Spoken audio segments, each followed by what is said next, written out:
Hello guys, current affairs funda में आप सभी का स्वागत है। मैं हूं आपके साथ अभिषेक शर्मा और आज के इस वीडियो सेशन में हम जून 4th वीक के सभी इंपॉर्टेंट करंट अफेयर्स एक साथ कवर करने वाले हैं।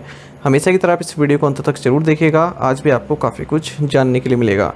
सेशन की शुरुआत करने से पहले आप सभी को बताना चाहूँगा, यदि आप हमारे daily current affairs PDF, weekly PDF, monthly PDF और हर महीने के banking and economic awareness PDF चाहते हैं तो करंट अफेयर्स फंडा का 1 ईयर मेंबरशिप प्लान आप ज्वाइन कर सकते हैं, जिसका लिंक आपको वीडियो के डिस्क्रिप्शन में या फिर फर्स्ट कमेंट में मिल जाएगा।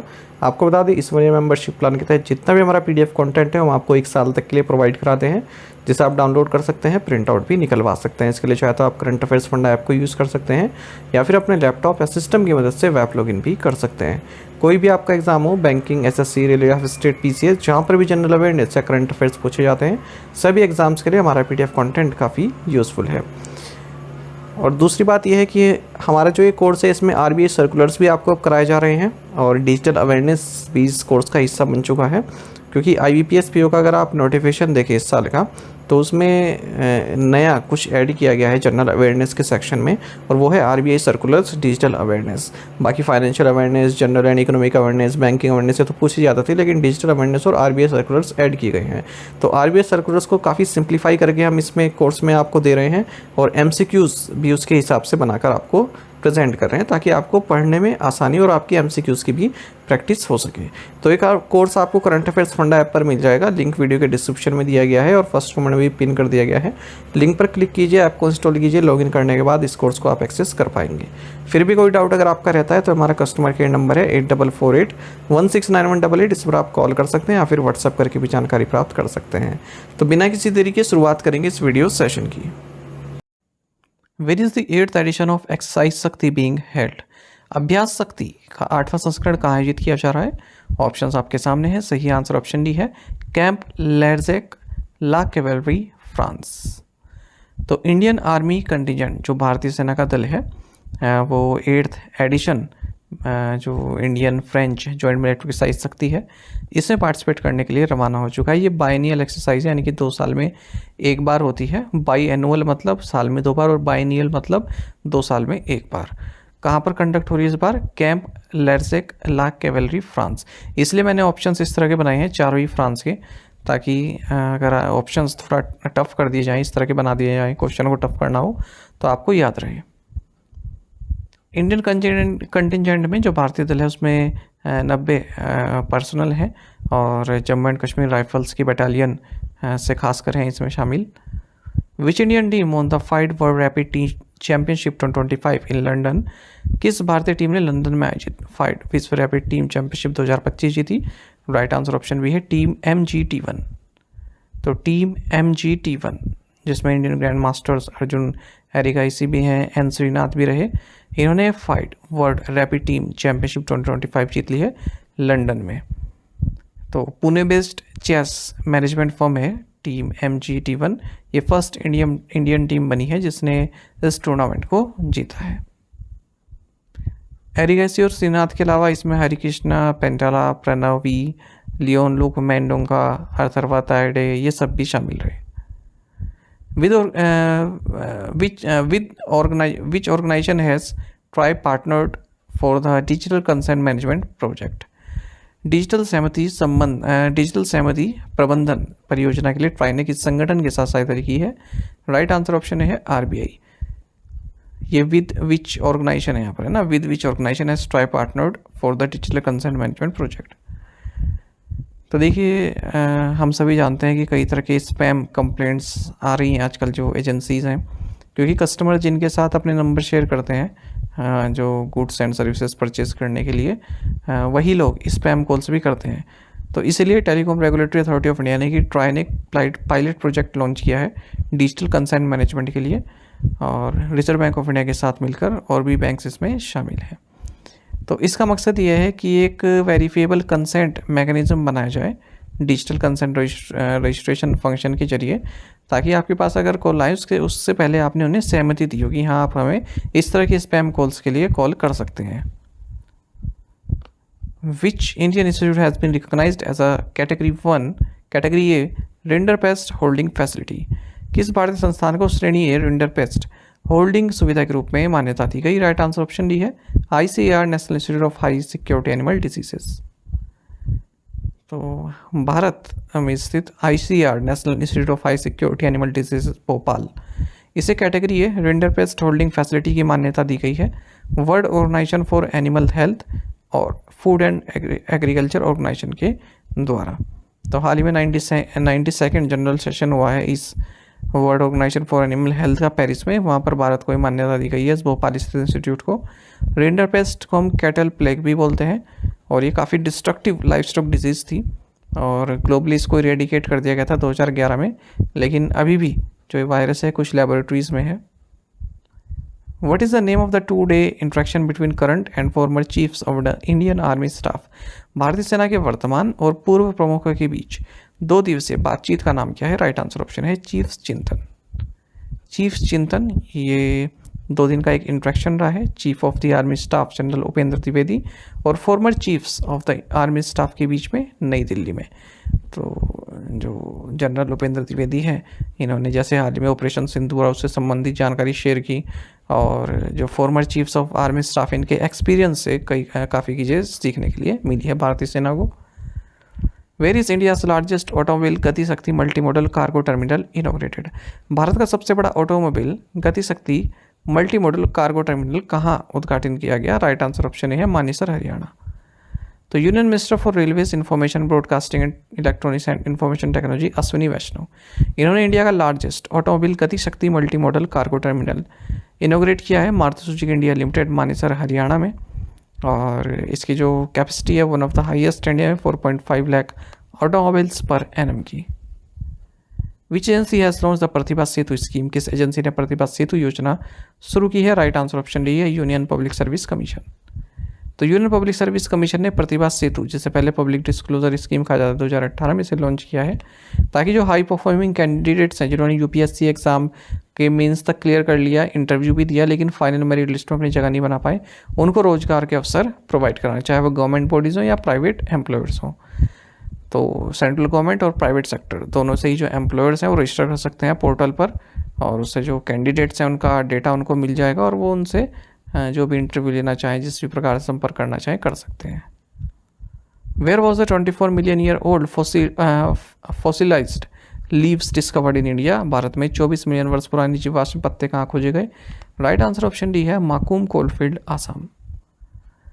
साइंटिस्ट ने फॉसिलाइज्ड लीव्स डिस्कवर की हैं आसाम के माकूम कोलफील्ड में, जो कि 24 मिलियन ईयर्स पहले की बताई जा रही हैं।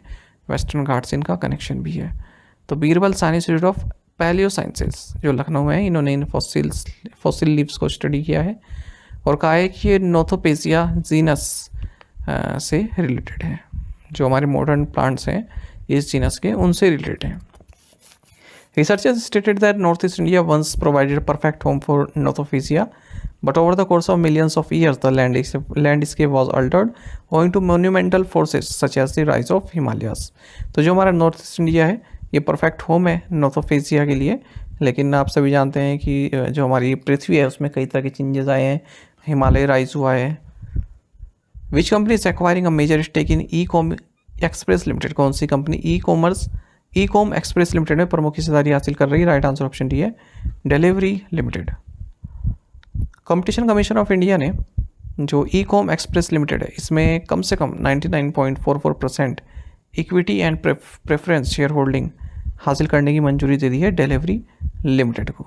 इसी तरह का एक और करंट अफेयर देखें। कंपटीशन कमीशन ऑफ इंडिया ने SML ईसुजू लिमिटेड में जो एक्विजिशन है उसको हासिल करने की मंजूरी दे दी है महिंद्रा एंड महिंद्रा लिमिटेड को।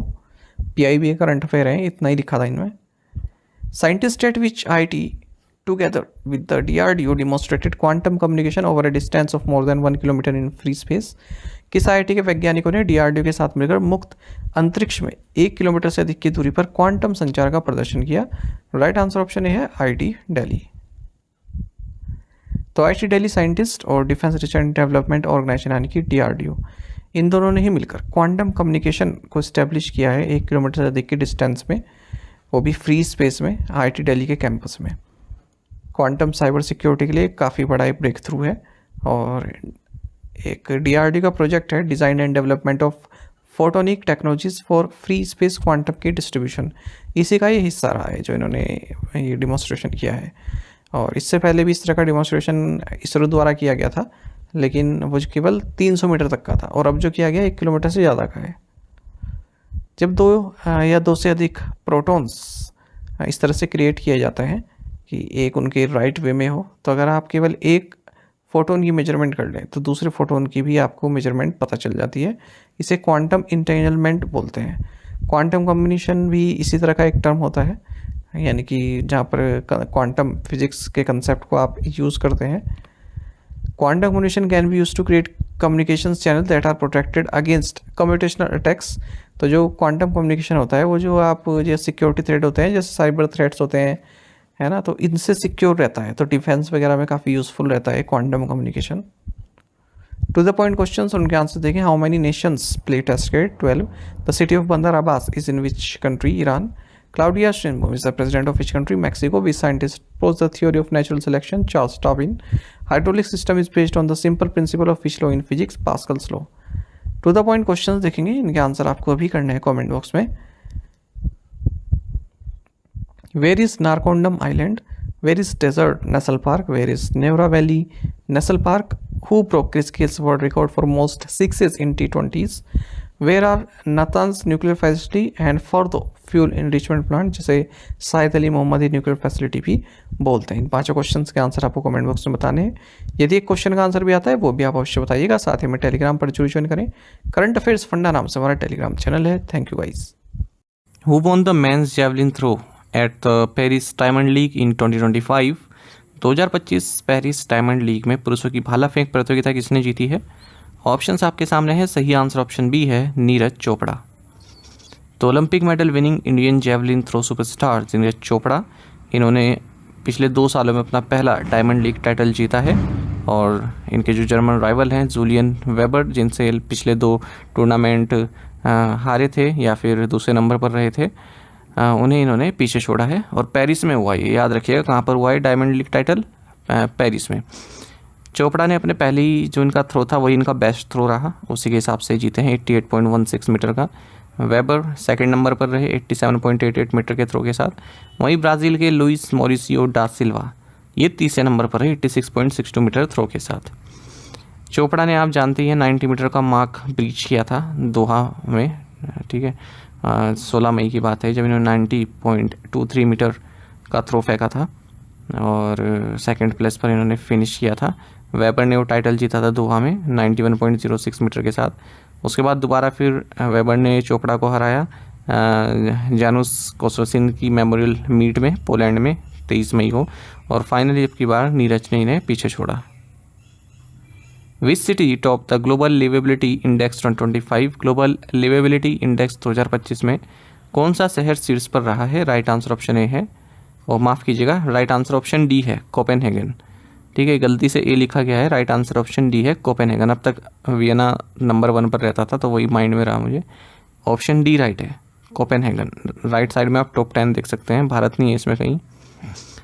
तो देखिए, ग्लोबल लिवेबिलिटी इंडेक्स 2025 इसको जारी किया गया है इकोनॉमिक्स इंटेलिजेंस यूनिट EIU के द्वारा। बताया कि global average liveability score 173 cities में, जो कि इस इंडेक्स में 173 सिटीज़ की लिस्ट जारी की गई है, तो सेम है जो स्कोर है वो जैसा लास्ट ईयर था वो स्कोर है 100 में से 76.1। कोपेनहेगन जो कि डेनमार्क में है, ये वर्ल्ड की मोस्ट लिवेबल सिटी है 2025 में, और वियना का जो 3 साल का डोमिनेंस चलता आ रहा था उसे इसने ब्रेक किया है। दूसरे नंबर पर वियना है, तीसरे पर ज्यूरिक, फिर मेलबर्न, फिर जेनेवा, फिर सिडनी, फिर ओसाका, फिर ऑकलैंड, फिर एडलेड और फिर वैनकूवर। डेमेस्कस जो कि सीरिया में है, ये लीस्ट लिवेबल सिटी है पूरे वर्ल्ड में, ठीक है, और इसका स्कोर केवल 30.7 है। फिर ट्रिपोली, ढाका, कराची ये भी बॉटम पर ही रहे हैं। No Indian city is ranked in the 2025 list of the top 10 liveable cities in the world. President Droupadi Murmu inaugurated Rashtrapati Tapovan and राष्ट्रपति निकेतन इन विच सिटी? राष्ट्रपति द्रौपदी मुर्मू ने किस शहर में राष्ट्रपति तपोवन और राष्ट्रपति निकेतन का उद्घाटन किया? राइट आंसर ऑप्शन बी है, देहरादून। प्रेसिडेंट द्रौपदी मुर्मू ने राष्ट्रपति तपोवन और राष्ट्रपति निकेतन को इनॉग्रेट किया है देहरादून में। साथ ही national institute for empowerment of persons with visual disability इसको भी विजिट किया है। 3 दिन के दौरे पर थी उत्तराखंड में प्रेसिडेंट मुर्मू। इन्होंने राष्ट्रपति उद्यान की भी आधारशिला रखी है। When is the United Nations Public Service Day celebrated every year? संयुक्त राष्ट्र लोक सेवा दिवस प्रतिवर्ष कब मनाया जाता है? राइट आंसर ऑप्शन सी है जून 23। United Nations public service day हर साल 23 जून को मनाया जाता है। 2025 में इस डे का थीम है 5 years to 2030 accelerating public service delivery for a sustainable future. International widows day ये भी 23 जून को ही मनाया जाता है। Which year has been declared as the International Year of the Women Farmer by the UN General Assembly? संयुक्त राष्ट्र महासभा द्वारा किस वर्ष को अंतर्राष्ट्रीय महिला किसान वर्ष घोषित किया गया? राइट आंसर ऑप्शन बी है 2026। तो यूनाइटेड जनरल असेंबली ने घोषणा की है कि international year of the women farmer मनाया जाएगा साल 2026 को। इसके लिए रेजोल्यूशन प्रपोज किया गया यूनाइटेड स्टेट्स और सपोर्ट किया गया फूड एंड एग्रीकल्चर ऑर्गेनाइजेशन फाओ के द्वारा। जो ग्लोबल फूड सप्लाई उसमें महिलाओं की जो भागीदारी है 50% है। भारत में लगभग 80% इकोनॉमिकली एक्टिव वुमेन वर्क करती हैं एग्रीकल्चर में, लेकिन केवल 8.3% महिलाओं के पास ही फार्म लैंड है, 14% के पास लैंड ओनरशिप है। कुछ अपकमिंग या फिर recent United Nations international years देख लेते हैं। 2024 को हमने इंटरनेशनल ईयर ऑफ कैमलेट्स के रूप में मनाया। 2025 को हम international year of cooperatives, international year of quantum science and technology, international year of peace and trust, international year of glaciers prevention के रूप में, प्रिजर्वेशन के रूप में मना रहे हैं। 2026 को international year of rangelands and pastoralist, international year of volunteers for sustainable development के रूप में मना रहे हैं और international year of the women farmer के रूप में भी हम मनाएंगे। 2027 को हम मनाएंगे International year of Sustainable and Resilient Tourism. 2029 को हम मनाएंगे International year of Asteroid Awareness and Planetary Defence. What is India's rank among the world's top destinations for FDI in 2024 according to the World Investment Report 2025? विश्व निवेश report 2025 के अनुसार 2024 में FDI के लिए दुनिया के शीर्ष गंतव्यों में भारत का स्थान क्या है? राइट आंसर ऑप्शन सी है 15th। देखिए हम 2024 में बात करें किस देश में सबसे ज़्यादा एफडीआई रिसीव की गई है, तो उस मामले में भारत 15वें नंबर पर है पूरे वर्ल्ड में और 1.9% ईयर ऑन ईयर डिक्लाइन भी देखने को मिला है एफडीआई का भारत में, 27.6 बिलियन US डॉलर। ऐसा वर्ल्ड इन्वेस्टमेंट रिपोर्ट 2025 में बताया गया है, जिसे रिलीज़ किया गया UN trade and development UNCTAD के द्वारा। 2023 में हम 16वें नंबर पर थे 28.1 बिलियन US डॉलर एफडीआई के साथ। मतलब रैंक हमारी अच्छी हुई है, हालांकि एफडीआई हमारे पिछले साल कंपेरिजन में घटी है। यूएस टॉप रेसिपिएंट है 279 बिलियन US डॉलर के साथ, फिर सिंगापुर है, फिर हांगकांग चाइना, फिर चाइना। ग्लोबली अगर हम देखें तो एफडीआई में कमी आई है 11% की और 1.5 ट्रिलियन US डॉलर रही है 2024 में। अच्छा, भारत में जो ग्रीनफील्ड प्रोजेक्ट हैं वो 1080 अनाउंस किए गए हैं 2024 में और चौथे नंबर पर अगर हम ग्रीनफील्ड प्रोजेक्ट की बात करें, ग्रीनफील्ड प्रोजेक्ट मतलब जो स्टार्टिंग से शुरू होते हैं, जहाँ पर जैसे कोई बिल्डिंग नहीं बनी है, जैसे ग्रीनफील्ड एयरपोर्ट बनाना है तो पहले एक ज़मीन ली हमने, एक्वायर की, फिर उसके बाद बिल्डिंग बनी, फिर ऑपरेशन शुरू हुआ, ठीक है, उसको बोलते हैं ग्रीनफील्ड। ब्राउनफील्ड मतलब पहले से ही कोई बिल्डिंग बनी है, उसे आपने एक्वायर किया, बिल्डिंग खरीदी, फिर उसके बाद आपने वहाँ पर अपनी कंपनी वगैरह खोल ली। भारत टॉप 5 इकोनॉमीज़ में भी अगर हम इंटरनेशनल प्रोजेक्ट फाइनेंस डील्स की बात करें, भारत 97 फाइनेंस डील्स इंटरनेशनली हासिल की है, ट्रांजैक्शंस की हैं इस तरह से। और एफडीआई आउटफ्लो की बात करें, यहाँ भारत से जो एफडीआई बाहर गई है उसमें 18th है हम ग्लोबली, 23.8 बिलियन US की इन्वेस्टमेंट हमारे द्वारा की गई है बाहर। Salkhan fossil park which has been included by UNESCO in its tentative list of the world heritage centre is located in which Indian state?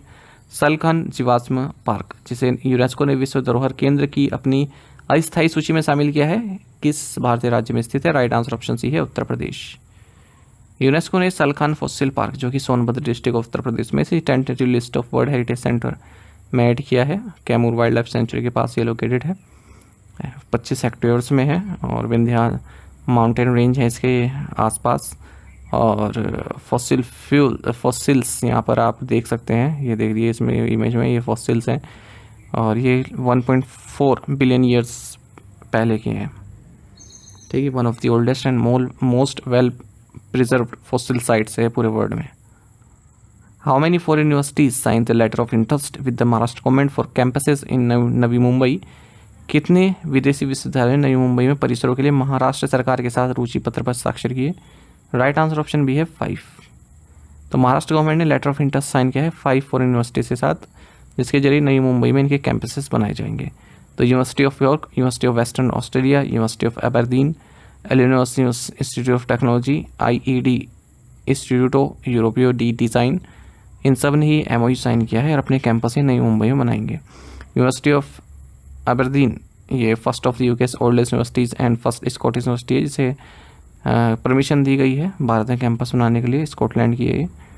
इससे पहले दो UK की यूनिवर्सिटी ऑफ साउथहैम्पटन और यूनिवर्सिटी ऑफ लिवरपूल ने अपना प्लान ऑलरेडी अनाउंस कर दिया भारत में कैंपस खोलने के लिए। यूनिवर्सिटी ऑफ साउथहैम्पटन ये तो गुड़गांव कैंपस ओपन करेगी और यूनिवर्सिटी ऑफ लिवरपूल बेंगलुरु में अपना जो ऑपरेशन है स्टार्ट करेगी सितंबर 2026 से। विच bank has established India's first cyber security operation centre for cooperative banks? किस बैंक ने सहकारी बैंकों के लिए भारत का पहला साइबर सुरक्षा संचालन केंद्र स्थापित किया? राइट आंसर ऑप्शन डी है महाराष्ट्र स्टेट कोऑपरेटिव बैंक। तो Maharashtra state cooperative bank MSC bank, इन्होंने इंडिया का first cyber security operation centre launch किया है ताकि जो साइबर थ्रेट्स हैं उनसे प्रोटेक्शन दी जा सके कोऑपरेटिव बैंक्स को। कहाँ पर है? नई मुंबई, वासी नई मुंबई में। According to the SIPRI 2025 report, how many nuclear weapons does India have in it stock as of January 2025? SIPRI 2025 report के अनुसार जनवरी 2025 तक भारत के पास कितने परमाणु हथियार हैं? राइट आंसर ऑप्शन डी है 180। तो Stockholm International Peace Research Institute यानी कि SIPRI ने अपनी एनुअल असेसमेंट जारी की है state of armaments, disarmaments and international security for 2025 title से। तो ग्लोबल न्यूक्लियर ट्रेंड्स अगर हम देखें तो टोटल न्यूक्लियर वारहेड्स 12,241 हैं सभी का मिलाकर। हाई अलर्ट यानी कि बैलिस्टिक मिसाइल्स 2100 के आसपास है US और रशिया को कंबाइंड। भारत के पास 180 न्यूक्लियर स्टोर्ड वारहेड्स हैं, पाकिस्तान के पास 170 हैं। पहले पाकिस्तान के पास ज़्यादा होते थे लेकिन अब भारत के पास ज़्यादा है। चाइना के पास 600 न्यूक्लियर वारहेड्स हैं। मिलिट्री एक्सपेंडिचर की बात करें, टोटल ग्लोबल स्पेंडिंग जो है मिलिट्री पर वो 2.7 ट्रिलियन US पहुँच चुके 2024 में, 9.4% का इंक्रीज देखने को मिला है। टॉप स्पेंडर्स मिलिट्री पर USA हैं, चाइना है। टॉप इम्पोर्टर्स यूक्रेन है, इंडिया है, कतर है, सऊदी अरब है, पाकिस्तान है। टॉप एक्सपोर्टर USA है, फ्रांस है, रशिया है। Which famous footballer was recently knighted by King Charles III? हाल ही में किस प्रसिद्ध फुटबॉलर को किंग चार्ल्स III ने नाइट की उपाधि दी है? राइट आंसर ऑप्शन बी है डेविड बेकहम। डेविड बेकहम ने नाइटहुड प्राप्त किया है किंग चार्ल्स III से। इनका जो कंट्रीब्यूशन रहा है स्पोर्ट्स और चैरिटी में उसको देखते हुए, और farmer Manchester United England captain रहे हैं, अब इन्हें सर डेविड बेकहम के नाम से जाना जाएगा। यूनिसेफ गुडविल एम्बेसडर भी हैं 2005 से। Which Indian state has declared 2025 to 2035 as the decade of hydro power? किस भारतीय राज्य ने 2025-2035 को जल विद्युत का दशक घोषित किया है? राइट आंसर ऑप्शन डी है अरुणाचल प्रदेश। तो अरुणाचल प्रदेश चीफ मिनिस्टर पेमा खांडू ने 2025 से 2035 तक का जो दशक है इसे डेकेड ऑफ हाइड्रो पावर घोषित किया है, और 58,000 मेगावाट्स की इलेक्ट्रिसिटी जनरेट की जाएगी राज्य में हाइड्रो पावर के जरिए। इससे पहले cabinet committee on economic affairs ने 1750 करोड़ के इन्वेस्टमेंट से 186 मेगावाट का टैटो 1 हाइड्रो इलेक्ट्रिक प्रोजेक्ट और 1939 करोड़ का 240 मेगावाट का हियो हाइड्रो इलेक्ट्रिक प्रोजेक्ट अप्रूव कर दिया अरुणाचल प्रदेश में। What is the name of the 5th fast petrol vessel launched by Goa Shipyard Limited for the Indian Coast Guard? Goa shipyard limited द्वारा भारतीय तटरक्षक बल के लिए लॉन्च किए गए 5वें फास्ट पेट्रोल वेसल का नाम क्या है? राइट आंसर ऑप्शन सी है अचल। अचल जो कि 5th फास्ट पेट्रोल वेसल्स हैं, 8 बनाए जाने इस तरह के फास्ट पेट्रोल वेसल, उनमें से 5th अचल है। गोवा शिपयार्ड लिमिटेड इसको बना रहे हैं इंडियन कोस्ट गार्ड के लिए, इसे लॉन्च किया गया गोवा में। बाकी इसकी स्पेसिफिकेशन है ये सभी। Which date has been declared by the UN General Assembly as the International Day Against Unilateral Coercive Measures? संयुक्त राष्ट्र महासभा ने किस दिन को एक तरफा बलपूर्वक उपायों के खिलाफ अंतर्राष्ट्रीय दिवस घोषित किया है? राइट आंसर ऑप्शन सी है December 4। तो UN जनरल असेंबली ने डिक्लेयर किया है कि 4 दिसंबर को international day against unilateral coercive measures के रूप में मनाया जाएगा। 2025 में इसी साल हम इसको पहली बार मनाएंगे 4 दिसंबर को। साथ ही उन्होंने कहा है 27 जून को हर साल international Day of deaf blindness के तौर पर मनाया जाएगा। इस दिन हेलन केलर की बर्थ एनिवर्सरी होती है इस दिन 27 जून को। ये डे मनाने का जो रेजोल्यूशन है वो क्रोएशिया द्वारा लाया गया। साथ ही असेंबली ने यूक्रेन को मेंबर नियुक्त किया है United Nations commission on international trade law का, और 6 ईयर टर्म के लिए। साथ ही नीदरलैंड्स को भी मेंबर इलेक्ट किया है। The flood hazard zonation atlas launch by Amit Shah pertains to which Indian state. Amit Shah द्वारा लॉन्च किया गया बाढ़ खतरा क्षेत्र एटलस किस भारतीय राज्य से संबंधित है? राइट आंसर ऑप्शन बी है आसाम। तो union home minister Amit Shah ने 3 मेजर टेक प्लेटफॉर्म्स अनवील किए हैं ताकि डिजास्टर मैनेजमेंट एजेंसीज के पास जो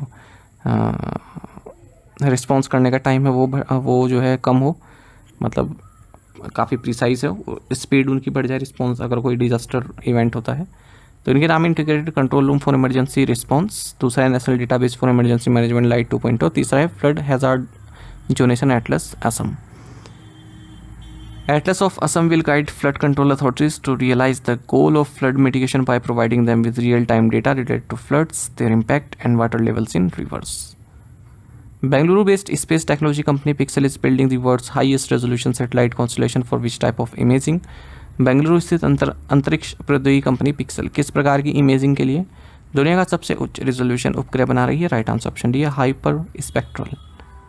पिक्सल ये Bengaluru based space technology company है, ये वर्ल्ड का highest resolution hyper spectral satellite constellation build कर रही है। इसने एक एग्रीमेंट साइन किया है innovation for defence excellence IDEX ministry of defence government of India के साथ, जिसके जरिए इसे ग्रांट दी जाएगी डिफेंस मिनिस्ट्री के द्वारा, और ग्रांट दी जाएगी spark support for prototype and research की स्टार्ट, इस नाम से ग्रांट इसको दी जाएगी स्पेस पिक्सल प्राइवेट लिमिटेड। ठीक है, और इन्होंने पिक्सल अरोरा भी लॉन्च किया है जो कि अर्थ ऑब्जर्वेशन स्टूडियो है। तो जो high resolution hyper spectral MWIR payloads हैं, इंडिया की जो कैपेबिलिटीज़ हैं, डिफेंस कैपेबिलिटीज़ हैं, उनको बढ़ाएंगी, स्पेस बेस्ड इमेजिंग कैपेबिलिटीज़ को बढ़ाएंगी। Who has been appointed as the new economic affairs secretary and SEBI board member? आर्थिक मामलों के सचिव और सेबी बोर्ड के सदस्य के रूप में किसे नियुक्त किया गया? राइट आंसर ऑप्शन सी है Anuradha Thakur. Economic affairs secretary designate Anuradha Thakur, ये नई मेंबर होंगी boards of securities and exchange board of India यानी कि सेबी में, और 1 जुलाई से अपॉइंटमेंट होगी इनकी इफेक्टिव, और ये outgoing finance and economic affair secretary Ajay सेठ को रिप्लेस करेंगी। उनका रिटायरमेंट हो रहा है 30 जून को।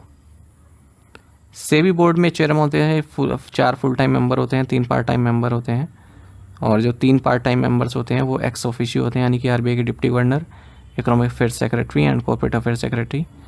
तो ठाकुर के अलावा इसमें corporate affair secretary Deepti Kaur Mukherjee भी होंगी। RBI का जो सेंट्रल बोर्ड है इसमें भी 2 एक्स ऑफिशियो मेंबर्स होते हैं फाइनेंस मिनिस्ट्री से, इकोनॉमिक अफेयर सेक्रेटरी और फाइनेंशियल सर्विसेज सेक्रेटरी। तो यहाँ पर ठाकुर शेठ को रिप्लेस करेंगी और M नागराजू को ज्वाइन करेंगी। Thakur will be the first women economic affair secretary, तो पहली महिला इकोनॉमिक अफेयर सेक्रेटरी होने वाली हैं ये। और ये जो इकोनॉमिक अफेयर सेक्रेटरी हैं ये ऐसा पद है प्राइम मिनिस्टर मनमोहन सिंह के पास भी रहा है, former deputy chairman of planning commission Montek Singh Ahluwalia के पास भी रहा है, तो काफ़ी प्रेस्टीज पद है ये। Which team won the ultimate table tennis 2025 title? Ultimate table tennis 2025 का खिताब किस टीम ने जीता? ऑप्शंस आपके सामने हैं, सही आंसर ऑप्शन ए है you Mumba. Mumbai based franchise है यू मुंबा, इन्होंने अपना मेडन यानी कि पहला अल्टीमेट टेबल टेनिस टाइटल जीता है। 8-4 से इन्होंने जयपुर पैट्रियट्स को अल्टीमेट टेबल टेनिस 2025 के फाइनल में हराया है, जो कि अहमदाबाद के ईका अरेना में खेला गया है। अल्टीमेट टेबल टेनिस एक professional level table tennis league है, भारत में 2017 से ही 8 टीम्स के बीच में खेली जाती रही है, और इसको होस्ट किया जाता है table tennis federation of India के द्वारा।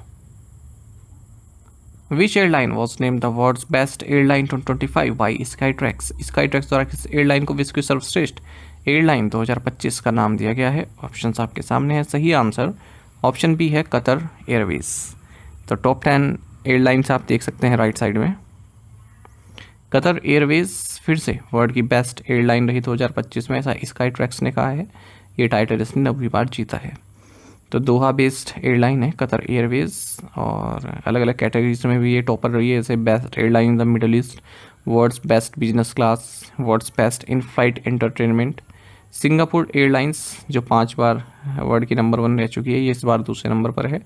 कैथे पैसिफिक एयरवेज ये तीसरे नंबर पर है। एमिरेट्स चौथे नंबर पर है। ANA ऑल निपॉन एयरवेज 5वें नंबर पर है। इंडिगो जो कि इंडिया की लार्जेस्ट एयरलाइन है मार्केट कैपिटलाइजेशन के हिसाब से, ये 39th पोजीशन पर है वर्ल्ड की टॉप 10 एयरलाइंस के लिस्ट में। तीसरे नंबर पर है वर्ल्ड की बेस्ट लो कॉस्ट एयरलाइन के मामले में। रीजनली बात करें तो best airline and best low cost airline है साउथ एशिया में 2025 में। एयर इंडिया 84वें नंबर पर है, जो ये वर्ल्ड की टॉप 10 एयरलाइंस है इस लिस्ट में, और दूसरे नंबर पर है अगर हम बेस्ट एयरलाइन इन साउथ एशिया की बात करें। How many writers were selected for the युवा पुरस्कार 2025 बाय साहित्य अकेडमी। साहित्य अकादमी द्वारा युवा पुरस्कार 2025 के लिए कितने लेखकों का चयन किया गया है? Right answer option C 23। Sahitya academy ने 23 राइटर्स के नेम्स अनाउंस किए हैं युवा पुरस्कार के लिए, और 24 राइटर्स के नाम अनाउंस किए हैं बाल पुरस्कार अवार्ड्स के लिए। इन्हें 50,000 रुपये मिलेंगे। साहित्य अकेडमी, जिसे इंडिया की नेशनल अकेडमी ऑफ लेटर्स के नाम से जाना जाता है, ये इन अवार्ड्स को देती है, और 24 इंडियन लैंग्वेजेस इंक्लूडिंग इंग्लिश में जो लिटरेरी वर्क होता है उसको प्रमोट करती है ये इस तरह के अवार्ड्स देकर। युवा पुरस्कार 23 लैंग्वेजेस में दिए गए हैं। इसमें अद्वैत कोठारी को इंग्लिश में, पार्वती टुर्की को हिंदी में, और लस्सीमार को तमिल में, प्रसाद सूरी को तेलुगु में। कोई भी युवा पुरस्कार इस बार डोगरी को नहीं, डोगरी लैंग्वेज के लिए नहीं दिया गया है। सुप्रकाश बुयान को असमीज में दिया गया है, सुदेशना मोहित्रा को बंगाली में, आर दिलीप कुमार को कन्नड़ा में, और अखिल पी धर्माजन को मलयालम के लिए दिया गया है। वहीं नितिन कुशलप्पा एमपी, इन्हें बाल साहित्य पुरस्कार दिया गया। इनकी जो इंग्लिश की बुक है दक्षिण south India myths fables retold, और सुशील शुक्ला को दिया गया है एक बातें 12 हिंदी के लिए। विच Indian institution ranked highest in the 2025-2026 Best Global Universities Rankings by US News and World Report। US News and World Report द्वारा 2025-2026 सर्वश्रेष्ठ वैश्विक विश्वविद्यालयों की रैंकिंग में किस भारतीय संस्थान को सर्वोच्च स्थान मिला है? राइट आंसर ऑप्शन सी है Indian Institute of science Bangalore. US news and world report ने 11th एडिशन लॉन्च किया है बेस्ट ग्लोबल यूनिवर्सिटीज़ रैंकिंग का। 2250 इंस्टीट्यूशंस जो कि 105 अलग अलग कंट्रीज़ में है, तो इनको इवेल्युएट किया गया है। 13 परफॉर्मेंस इंडिकेटर्स हैं जिनमें रैंकिंग दी गई है ग्लोबल यूनिवर्सिटीज़ को, और भारत ने बहुत अच्छा परफॉर्म किया है। 118 इंस्टीट्यूशंस इस लिस्ट में अपनी जगह बना पाए हैं, और अगर हम कंट्री वाइज देखें कहाँ से सबसे ज़्यादा इंस्टीट्यूशन आए, उस मामले में तीसरे नंबर पर है चाइना और यूनाइटेड स्टेट्स के बाद। इंडियन इंस्टीट्यूट ऑफ साइंस यानी कि IISc बेंगलोर, ये टॉप यूनिवर्सिटी है, ये भारत के ओर से। ग्लोबल स्कोर इसका 48.4 है, और ग्लोबल इसकी रैंक 633वीं है। एशिया में 181वीं है, बहुत पीछे है एशिया में अगर 181वीं रैंक है तो। IIT मद्रास दूसरे नंबर पर है अगर हम केवल इंडियन इंस्टीट्यूशंस की बात करें। 641वीं रैंक इसकी ग्लोबली, 185वीं एशिया में है। Tata institute of fundamental research की तीसरी रैंक है भारत में, 660वीं ग्लोबली है। इसके बाद फिर सूलिन यूनिवर्सिटी आती है, अलीगढ़ मुस्लिम यूनिवर्सिटी आती है चौथे और पाँचवें नंबर पर। ग्लोबली बात करें, Harvard university top global university है। इसके बाद फिर मैसेच्यूसेट्स इंस्टीट्यूट ऑफ टेक्नोलॉजी आती है यानी कि MIT। फिर स्टैनफोर्ड यूनिवर्सिटी आती है तीसरे नंबर पर। Who has been appointed as the new global CEO of the Bata Group. Bata Group या बाटा समूह के नए वैश्विक CEO के रूप में किसे नियुक्त किया गया है? राइट आंसर ऑप्शन बी है पानोस मितारोस। बाटा ग्रुप ने पैनोस मितारोस को अपना ग्लोबल चीफ एग्जीक्यूटिव ऑफिसर नियुक्त किया है। संदीप कटारिया को सक्सीड करेंगे। बाटा कॉर्पोरेशन एक मल्टीनेशनल फुटवियर है, apparel and fashion accessory manufacturer है। हेडक्वार्टर इसका लुज़ान स्विट्जरलैंड में है। The Union Education Ministry has constituted an 11-member committee headed by Vineet Joshi to suggest measures to reduce dependency of students on coaching centres. केंद्र शिक्षा मंत्रालय ने coaching सेंटरों पर छात्रों की निर्भरता कम करने के लिए विनीत जोशी की अध्यक्षता में 11 सदस्यीय समिति का गठन किया है। तो यूनियन एजुकेशन मिनिस्ट्री ने 11-member कमेटी बनाई है जिसकी अध्यक्षता higher education secretary Vineet Joshi करेंगे, और ये बताएंगे किस तरह के मेजर्स लेने चाहिए ताकि स्टूडेंट्स की जो डिपेंडेंसी है कोचिंग सेंटर्स पर उसको रिड्यूस किया जा सके, और कम्पिटिटिव एंट्रेंस एग्जामिनेशन काफ़ी इफेक्टिवनेस बनाया जा सके, फेयरनेस उसमें लाई जा सके। साथ ही जो करंट स्कूलिंग सिस्टम है उसमें जो गैप्स है जिसके कारण बच्चे कोचिंग सेंटर्स पर ज़्यादा डिपेंड करते हैं, स्कूल में इतना नहीं सीख पा रहे हैं, चाहे वो लॉजिकल रीजनिंग, एनालिटिकल स्किल्स हो, इनोवेशन हो, किस तरह से इनको सही किया जाए। What is the total monetary penalty imposed on Fino payments bank limited. Fino payment bank limited पर लगाया गया कुल मौद्रिक जुर्माना कितना है? राइट आंसर ऑप्शन डी है 29.60 lakh rupees. Reserve bank of India ने 29.60 लाख रुपीज़ की मॉनेटरी पेनल्टी लगाई है फिनो पेमेंट्स बैंक लिमिटेड पर। RBI के जो डायरेक्शंस हैं लाइसेंसिंग ऑफ पेमेंट्स बैंक से रिलेटेड, इनका अनुपालन नहीं किया है। फिनो पेमेंट्स बैंक लिमिटेड के MD एंड CEO ऋषि गुप्ता है, हेडक्वार्टर्स नवी मुंबई में है। What was the all India house price index growth rate in fourth quarter of 2024-25 2024-25 चौथी तिमाही में अखिल भारतीय आवास मूल्य सूचकांक की वृद्धि दर क्या थी? राइट आंसर ऑप्शन सी है 3.1%। रिजर्व बैंक ऑफ इंडिया अपना quarterly house price index launch किया है जिसका बेस 2010-11 है। 2024-25 से फोर्थ क्वार्टर के लिए 10 मेजर सिटीज से डेटा लिया गया है। All India housing price index 3.1% बढ़ा है फोर्थ क्वार्टर में, जबकि 3.1% था प्रीवियस क्वार्टर में और 4.1% था एक साल पहले। और annual house price index growth अलग अलग सिटीज़ में अलग अलग रही है, जैसे 8.8% की ग्रोथ रही है कोलकाता में, वहीं 2.3% का कॉन्ट्रैक्शन देखा गया है कोची में। सिक्वेंशियल बेसिस पर देखिए ऑल इंडिया HPI 0.9% तक बढ़ा है फोर्थ क्वार्टर में। बेंगलुरु, जयपुर, कोलकाता, चेन्नई ये मेजर सिटीज़ हैं जहाँ पर सिक्वेंशियल राइज देखा गया है हाउसिंग प्राइसिंग में। What is the name of the nationwide benefit saturation campaign launched by Government of India for tribal empowerment? जनजातीय सशक्तिकरण के लिए भारत सरकार द्वारा शुरू किए गए राष्ट्रव्यापी लाभ संतृप्ति अभियान का नाम क्या है? राइट आंसर ऑप्शन डी है धरती अब्बा जन भागीदारी अभियान। देखिए ट्राइबल एम्पावरमेंट और गवर्नेंस को बढ़ाने के लिए ministry of tribal affairs government of India ने धरती अब्बा जन भागीदारी अभियान को लॉन्च किया है और 549 tribal dominated districts 207 particularly vulnerable tribal group districts में इस कैंपेन को लॉन्च किया जाएगा। मकसद क्या है? जो भी ट्राइबल्स हैं उन वहाँ ट्राइबल्स एरिया है वहाँ पर कैंप लगाए जाएं और उनको सुविधाएं दी जाएं, जैसे आधार कार्ड इनरोलमेंट्स एंड अपडेट्स की, Ayushman Bharat health card issuance की, जनधन बैंक अकाउंट ओपन करने की, PM किसान योजना enrolment, pension scheme enrolment, scholarship, insurance scheme, skill training, livelihood programme enrolment की। Which Indian state और UT became the first to deploy hydrogen powered buses commercially? Hydrogen चालित बसों को व्यावसायिक रूप से संचालित करने वाला पहला राज्य केंद्र शासित प्रदेश कौन बना? राइट आंसर ऑप्शन बी है लद्दाख। तो देखिए लद्दाख में 5 hydrogen fuel cell buses launch की गई हैं हाल ही में। इस तरह से इंडिया की first ever commercial hydrogen power बस डिप्लॉयमेंट लद्दाख में हुआ है। NTPC लिमिटेड ने ये बसेस हैंड ओवर की हैं स्टेट इंडस्ट्रियल डेवलपमेंट कॉरपोरेशन को, सिडको को। ये बस जल्द ही लेह में ऑपरेट करेंगी।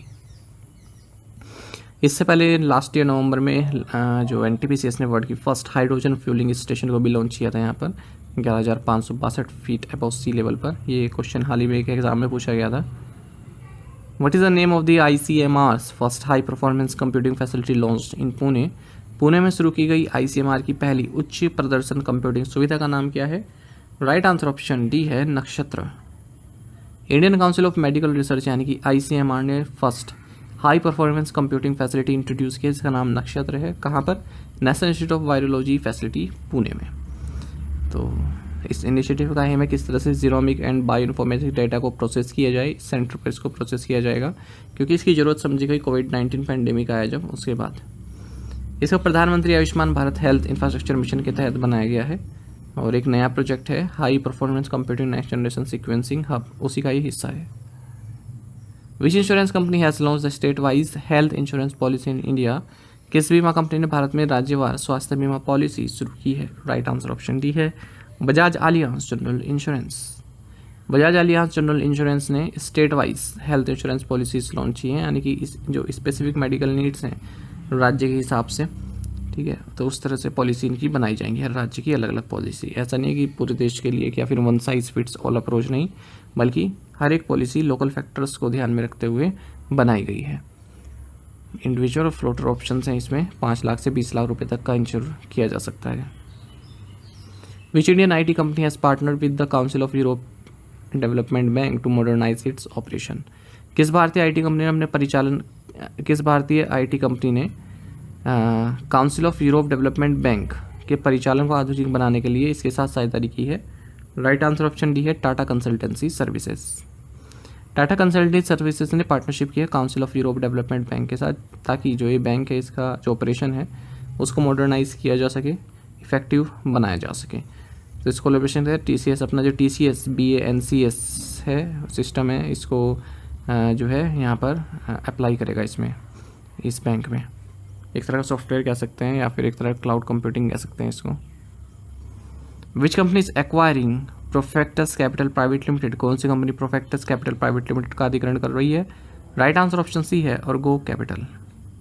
अर्गो कैपिटल ने अनाउंस किया है कि ये प्रोफेक्टस कैपिटल प्राइवेट लिमिटेड को एक्वायर कर रहे हैं। 1400 करोड़ रुपए की डील है। इसके बाद फिर जो ये प्रोफेक्टस कैपिटल है इसकी सब्सिडरी बन जाएगा अर्गो कैपिटल की। साथ ही जियो फाइनेंशियल सर्विसेज ने 7.90 करोड़ इक्विटी शेयर्स एक्वायर किए हैं जियो पेमेंट्स बैंक में। किससे लिए हैं? स्टेट बैंक ऑफ इंडिया से। विच जापानीज कंपनी है successfully tested an experimental reusable rocket? किस जापानी कंपनी ने प्रायोजिक पुनः प्रयोज्य रॉकेट का सफलतापूर्वक परीक्षण किया है? राइट आंसर ऑप्शन ए है होंडा। जापान की सेकंड बिगेस्ट कार मेकर है होंडा। इसने सक्सेसफुली एक एक्सपेरिमेंटल रियूजेबल रॉकेट लॉन्च किया है। स्पेस सेक्टर में अपना हाथ आजमाना चाहता है अभी ये, और northern Japan island of Hokkaido से इस रॉकेट को लॉन्च किया गया है। होंडा रिसर्च एंड डेवलपमेंट, ये रिसर्च आर्म है इस होंडा की, जो कि जापानी सेकंड बिगेस्ट कार मेकर है। 6.3 metre tall experimental reusable launch vehicle जो है इसको लॉन्च किया गया, तो 71 मीटर की एल्टीट्यूड इसने प्राप्त की। How many characters are there in a discipline code? Discipline code में कितने अल्फान्यूमेरिक वर्ण होते हैं? राइट आंसर ऑप्शन सी है 10। इंडियन गवर्नमेंट ने नया डिजिटल एड्रेस सिस्टम लॉन्च किया है, डिसिप्लिन इसका नाम है, और काफ़ी प्रिसाइज आइडेंटिफिकेशन प्राप्त की जा सकती है किसी भी लोकेशन की हमारे देश में। तो 10 कैरेक्टर अल्फान्यूमेरिक कोड है ये, और किसी भी प्रॉपर्टी जो 4x4 स्क्वायर मीटर्स की है उसके लिए इसको जनरेट किया जा सकता है। यानी कि हर एक प्रॉपर्टी का एक अलग पिन। अभी तो ऐसा क्या होता है, जैसे आपका कोई सिटी है उसकी अलग पिन कोड है ना, तो यहाँ पर आपकी केवल प्रॉपर्टी यानी कि आपका जो ऑफिस है किसी कंपनी हेडक्वार्टर है उसी की अलग एक डिजी पिन जो है जनरेट किया जा सकता है। ठीक है, आपकी जो होम लोकेशन है मैप में उसके कोऑर्डिनेट्स के हिसाब से आपका ही डिजी पिन एक बन जाएगा। तो ये जो प्रोजेक्ट है डिपार्टमेंट ऑफ पोस्ट ने इनिशिएट किया है इसको Indian Institute of technology Hyderabad और नेशनल रिमोट सेंसिंग सेंटर के साथ मिलकर। डिजीपिन एक open source, interoperable and privacy focused system है। What is the name of the world largest container ship that recently docked at Vizhinjam seaport? हाल ही में विजिंजम बंदरगाह पर पहुंचे इसके सबसे बड़े कंटेनर जहाज का नाम क्या है? राइट आंसर ऑप्शन ए है MSC एरेना। MSC एरेना जो कि वर्ल्ड का लार्जेस्ट कंटेनर शिप है कैपेसिटी के हिसाब से, ये विजिंजम इंटरनेशनल सीपोर्ट केरल में पहुंचा है। ठीक है, और ये जो विजिंजम सीपोर्ट है इसको लास्ट मंथ ही कमीशन किया गया था, हम सब ने पढ़ा भी था। 399.9 मीटर की लेंथ है इस शिप की, 61.3 मीटर विड्थ है, कैपेसिटी इसकी 24,340 TEU है, और इसको ऑपरेट किया जाता है Swiss based container shipment company Mediterranean shipping company के द्वारा। जो ये पोर्ट है विजिंजम पोर्ट, इसको मैनेज किया जाता है रानी ports and SEG private limited के द्वारा। Rishabh Pant became the second wicketkeeper batter ever to score 2 centuries in a single test match during which series? Rishabh Pant किस श्रृंखला के दौरान एक ही टेस्ट मैच में 2 शतक बनाने वाले दूसरे विकेटकीपर बल्लेबाज बने हैं? ऑप्शंस आपके सामने हैं। सही आंसर ऑप्शन ए है India versus England.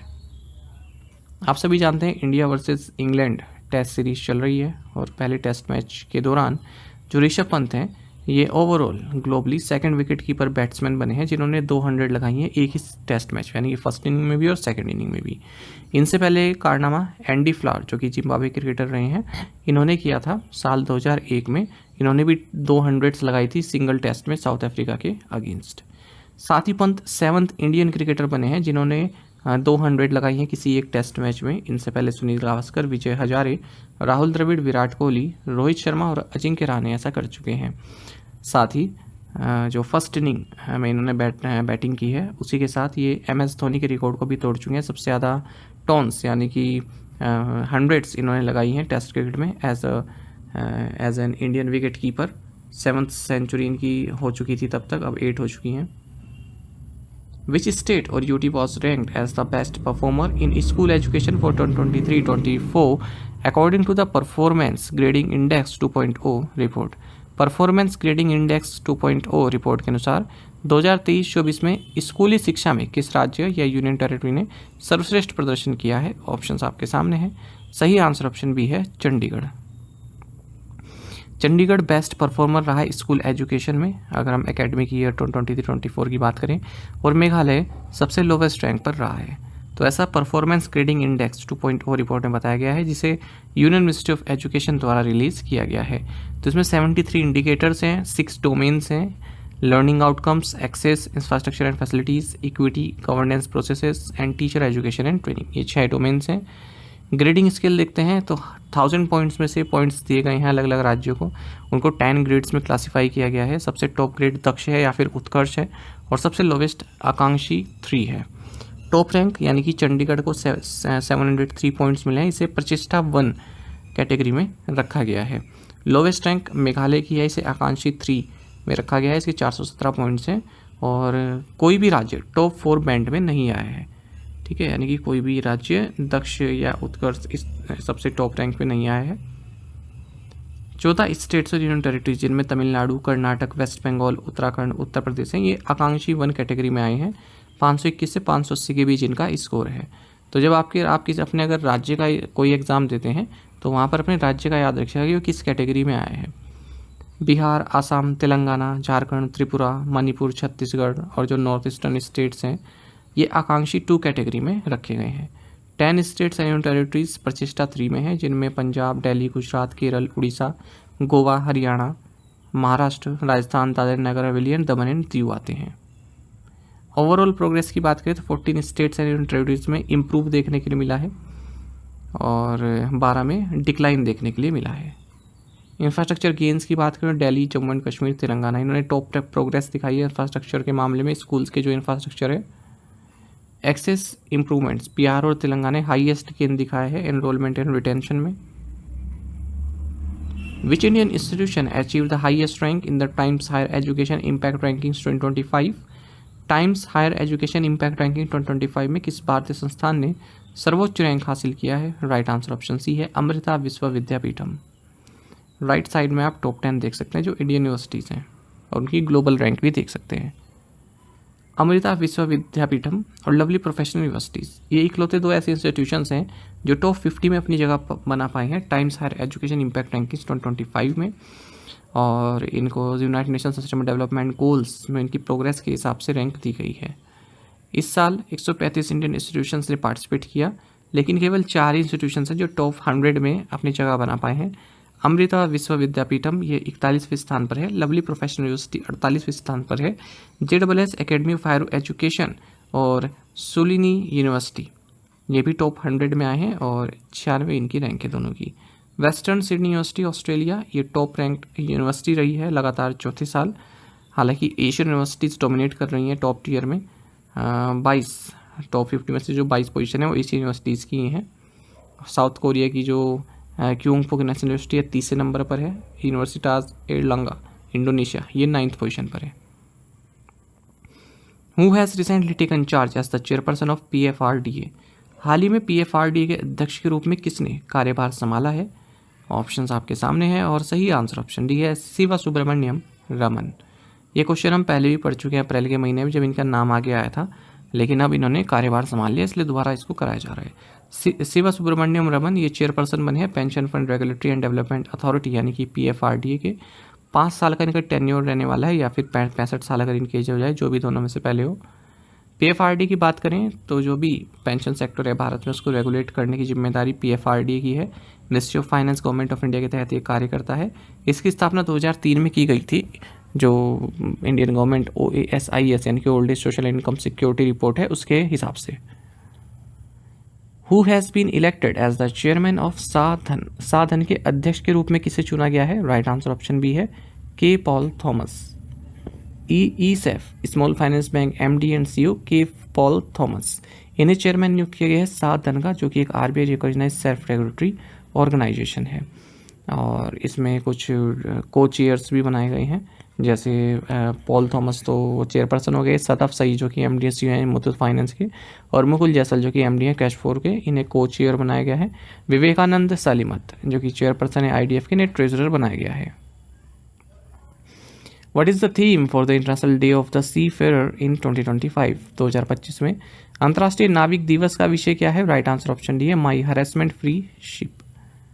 International day for the seafarers ये 25 जून को मनाया जाता है और साल 2025 में इस डे का थीम रहेगा my harassment free ship. Which public sector bank has partner with SBI card to launch co branded credit cards? किस सार्वजनिक क्षेत्र बैंक ने सह ब्रांडेड क्रेडिट कार्ड लॉन्च करने के लिए SBI कार्ड के साथ साझेदारी की है? राइट आंसर ऑप्शन सी है, bank of Maharashtra. Bank of Maharashtra ने को ब्रांडिंग पार्टनरशिप साइन किया एसबीआई कार्ड के साथ, जिसके साथ मिलकर इन्होंने को ब्रांडेड क्रेडिट कार्ड्स लॉन्च किए हैं जो इनके कस्टमर्स उनकी जो इवॉल्विंग फाइनेंशियल और लाइफस्टाइल नीड्स है उनको पूरा करने के लिए। बाकी ये सब ऐसे ही है, केवल याद रखेगा bank of Maharashtra SBI card ने मिलकर को ब्रांडेड क्रेडिट कार्ड्स लॉन्च किए। Which organization has received a transfer of technology deal from ISRO to build and operate small satellite launch vehicles? किस संगठन को लघु उपग्रह प्रक्षेपण यान के निर्माण और संचालन के लिए इसरो से प्रौद्योगिकी हस्तांतरण सौदा प्राप्त हुआ है? राइट आंसर ऑप्शन डी है Hindustan aeronautics limited HAL। Hindustan aeronautics limited को ट्रांसफर ऑफ टेक्नोलॉजी डील प्राप्त हुई है जिसकी वैल्यू 511 करोड़ की है इंडियन स्पेस रिसर्च ऑर्गेनाइजेशन से, जिसके जरिए ये स्मॉल सैटेलाइट लॉन्च व्हीकल्स को बिल्ड करेंगे और ऑपरेट भी करेंगे। SSLV की बात करें यानी कि स्मॉल सैटेलाइट लॉन्च व्हीकल्स की बात करें, ये 3 स्टेज व्हीकल होता है जो कि सैटेलाइट जिनका वेट 500 से कम है उनको लॉन्च करता है लोअर अर्थ ऑर्बिट में। What is the name of the official mascot of the 2025 world para athletics championships? 2025 विश्व पैरा एथलेटिक्स चैंपियनशिप के आधिकारिक शुभंकर का नाम क्या है? ऑप्शंस आपके सामने हैं, सही आंसर ऑप्शन बी है विराज। 2025 वर्ल्ड पैरा एथलेटिक्स चैंपियनशिप का लोगो और मास्कोट लॉन्च कर दिया गया है पैरालंपिक कमेटी ऑफ इंडिया द्वारा न्यू दिल्ली में। जो 12th एडिशन है ये 27 सितंबर से 5 अक्टूबर के बीच में जवाहरलाल नेहरू स्टेडियम में खेला जाएगा दिल्ली में, और इंडिया पहली बार इस इवेंट को होस्ट कर रहा है। ऑफिशियल मास्कोट जो आधिकारिक शुभांकर है वो विराज है जो कि एक यंग एलिफेंट है। जो पैरालंपिक कमेटी ऑफ इंडिया है इसके प्रेसिडेंट देवेंद्र जजारिया है। In which district of Uttar Pradesh was the घड़ियाल species conservation programme launched? Uttar Pradesh के किस जिले में घड़ियाल प्रजाति संरक्षण कार्यक्रम शुरू किया गया? राइट आंसर ऑप्शन बी है Bahraich. Union environment forest and climate change minister Bhupendra Yadav ने घड़ियाल स्पीसीज कंजर्वेशन प्रोग्राम लॉन्च किया है कदरनिया घाट बहराइच उत्तर प्रदेश में। इन्होंने घड़ियाल हैचलिंग को रिलीज़ किया है। साथ ही जो घड़ियाल ब्रीडिंग सेंटर हैं ट्रांस गेरुआ में इन्हें भी इनका जो वर्क है उसको इंस्पेक्ट किया है, रिव्यू किया है। Which bank has partner with FPSB India to integrate the certified financial planner certification into its employ training? किस बैंक ने अपने कर्मचारी प्रशिक्षण में प्रमाणित वित्तीय योजनाकार प्रमाणन को एकीकृत करने के लिए FPSB इंडिया के साथ साझेदारी की है? राइट आंसर ऑप्शन सी है स्टेट बैंक ऑफ इंडिया।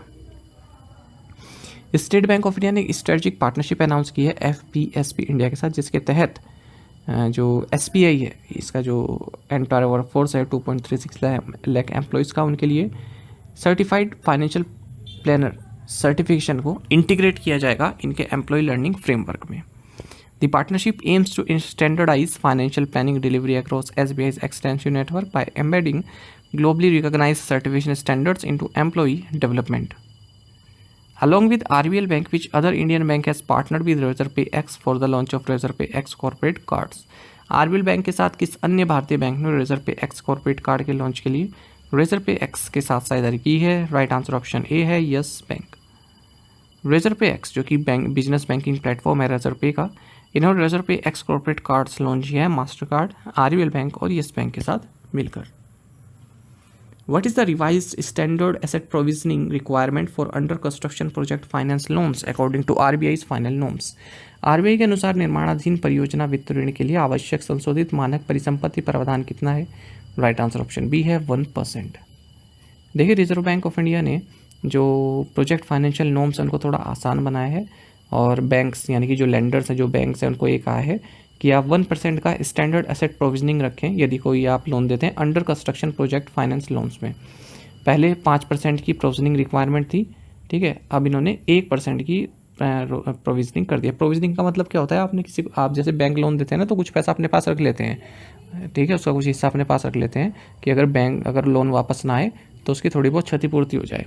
तो कहने का मतलब क्या है, जैसे पहले 5% की प्रोविजनिंग थी, यानी कि किसी बैंक ने 500 करोड़ रुपए का लोन दिया किसी प्रोजेक्ट के लिए, तो पहले वो 5% अलग रख लेता था बैंक, मतलब उसके 500 करोड़ का दिया और 5% अपने पास थोड़ा अलग निकाल के रख दिया, वो कहीं नहीं देगा वो 5% यानी कि 25 करोड़ रुपए अलग रख लिया, ठीक है। अब कहा है रिजर्व बैंक ने कि आप केवल 1% ही रखिए, ठीक है, यानी कि अब आप केवल 5 करोड़ ही रखिए। तो पहले 25 करोड़ रखना पड़ रहा था, अब 5 करोड़ ही रखना है, तो 20 करोड़ बैंक के पास अब बच गया, कहीं और उसको लोन में वो घुमा सकती है, ठीक है। तो ये बात थी अंडर कंस्ट्रक्शन प्रोजेक्ट के लिए। अब एक और इन्होंने कहा है कि 1.25% की प्रोविजनिंग रखनी है जो under construction commercial real estate projects है। ठीक है। What is the new priority sector lending loan target for small finance banks as per the revised norms? संशोधित मानदंडों के अनुसार लघु वित्त बैंकों के लिए नया प्राथमिकता क्षेत्र में लक्ष्य क्या है? राइट आंसर ऑप्शन सी है 60%। तो रिजर्व बैंक ऑफ इंडिया ने जो प्रायोरिटी सेक्टर लैंडिंग नॉर्म्स है स्मॉल फाइनेंस बैंक के लिए उनको थोड़ा रिलैक्स कर दिया है। करंट फाइनेंशियल ईयर के लिए जो प्रायोरिटी सेक्टर लोन्स टारगेट है स्मॉल फाइनेंस बैंक के लिए उनको 75% से घटाकर 60% कर दिया है। देखिए टोटल लोन का आपको 75% priority sector lending and priority sector क्षेत्र जो है उन्हें देना पड़ता है, जैसे एग्रीकल्चर को, एमएसएमईज को, एक्सपोर्ट क्रेडिट को, एजुकेशन को, housing, social infrastructure, renewable energy, weaker section and other segments. यानी कि 100 का अगर आप टोटल लोन दे रहे हो तो 75% आपको यहाँ देना पड़ेगा। लेकिन अब आरबीआई ने कहा आप केवल 60% में दे दीजिएगा। एडिशनल कंपोनेंट यानी कि 35% ऑफ प्रायोरिटी सेक्टर लैंडिंग इसको घटाकर अब 20% कर दिया। पहले 35% था, 20% इसको कर दिया है। Small finance bank will continue to allocate 40% of their ANBC, ठीक है, यानी कि एडजस्टेड नेट बैंक क्रेडिट, या फिर CEOBE यानी कि credit equivalent of balance sheet exposure which ever hide to different sub sectors under PSL। How much has the government of India announced as an award for developing a drug to treat sickle cell disease? Bharat सरकार ने sickle cell रोग के इलाज के लिए दवा विकसित करने हेतु पुरस्कार स्वरूप कितनी राशि की घोषणा की है? ऑप्शंस आपके सामने हैं। सही आंसर ऑप्शन सी है 10 करोड़ रुपीस। देखिए तो गवर्नमेंट ऑफ इंडिया ने 10 करोड़ रुपीस का अवार्ड अनाउंस किया है सिकल सेल डिजीज़ के ट्रीटमेंट की, अगर कोई ड्रग डेवलप करता है उसके लिए, क्योंकि डिजीज़ ट्राइबल पॉपुलेशन में काफ़ी है। सिकल सेल डिजीज़ क्या है? एक इनहेरिटेड ब्लड डिसऑर्डर होता है जो हीमोग्लोबिन को अफेक्ट करता है, जिससे जो हमारी रेड ब्लड सेल्स है ना वो सिकल टाइप की हो जाती है। सिकल देखा होगा ना आपने, अर्ध गोला टाइप का, वैसी हो जाती है और हमारे ब्लड फ्लो को ब्लॉक करती है, जिससे काफ़ी कॉम्प्लिकेशन हो जाते हैं, सीरियस कॉम्प्लिकेशंस हो जाते हैं। प्राइम मिनिस्टर नरेंद्र मोदी ने 1 जुलाई 2023 को national sickle cell anaemia eradication mission भी लॉन्च किया था, जिसके जरिए हम 2047 तक इस डिजीज़ को इरेडिकेट करने का लक्ष्य रखे हैं। वर्ल्ड सिकल सेल डे ये 19 जून को मनाया जाता है। इस बार इसका थीम रहा 2025 में global action, local impact, empowering communities for effective self advocacy. What is India's rank in the Sustainable Development Goals Index 2025? सतत विकास लक्ष्य सूचकांक 2025 में भारत का स्थान क्या है? ऑप्शंस आपके सामने हैं। सही आंसर ऑप्शन बी है 99। राइट साइड में आप टॉप 10 कंट्रीज देख सकते हैं। सस्टेनेबल डेवलपमेंट गोल्स इंडेक्स 2025 में टॉप किया है फिनलैंड ने।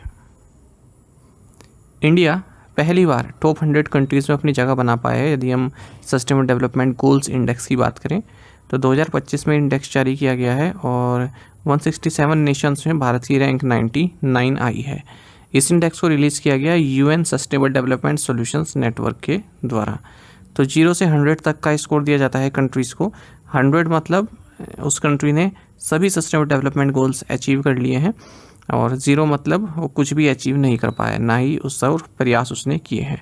तो जो लेटेस्ट रिपोर्ट है इसमें भारत का स्कोर 67 है इस SDG इंडेक्स में, और 2024 में 109वीं रैंक थी। इस बार 2025 में 99 रैंक है हमारी। चाइना की 49th रैंक है, यूनाइटेड स्टेट्स की 44th रैंक है।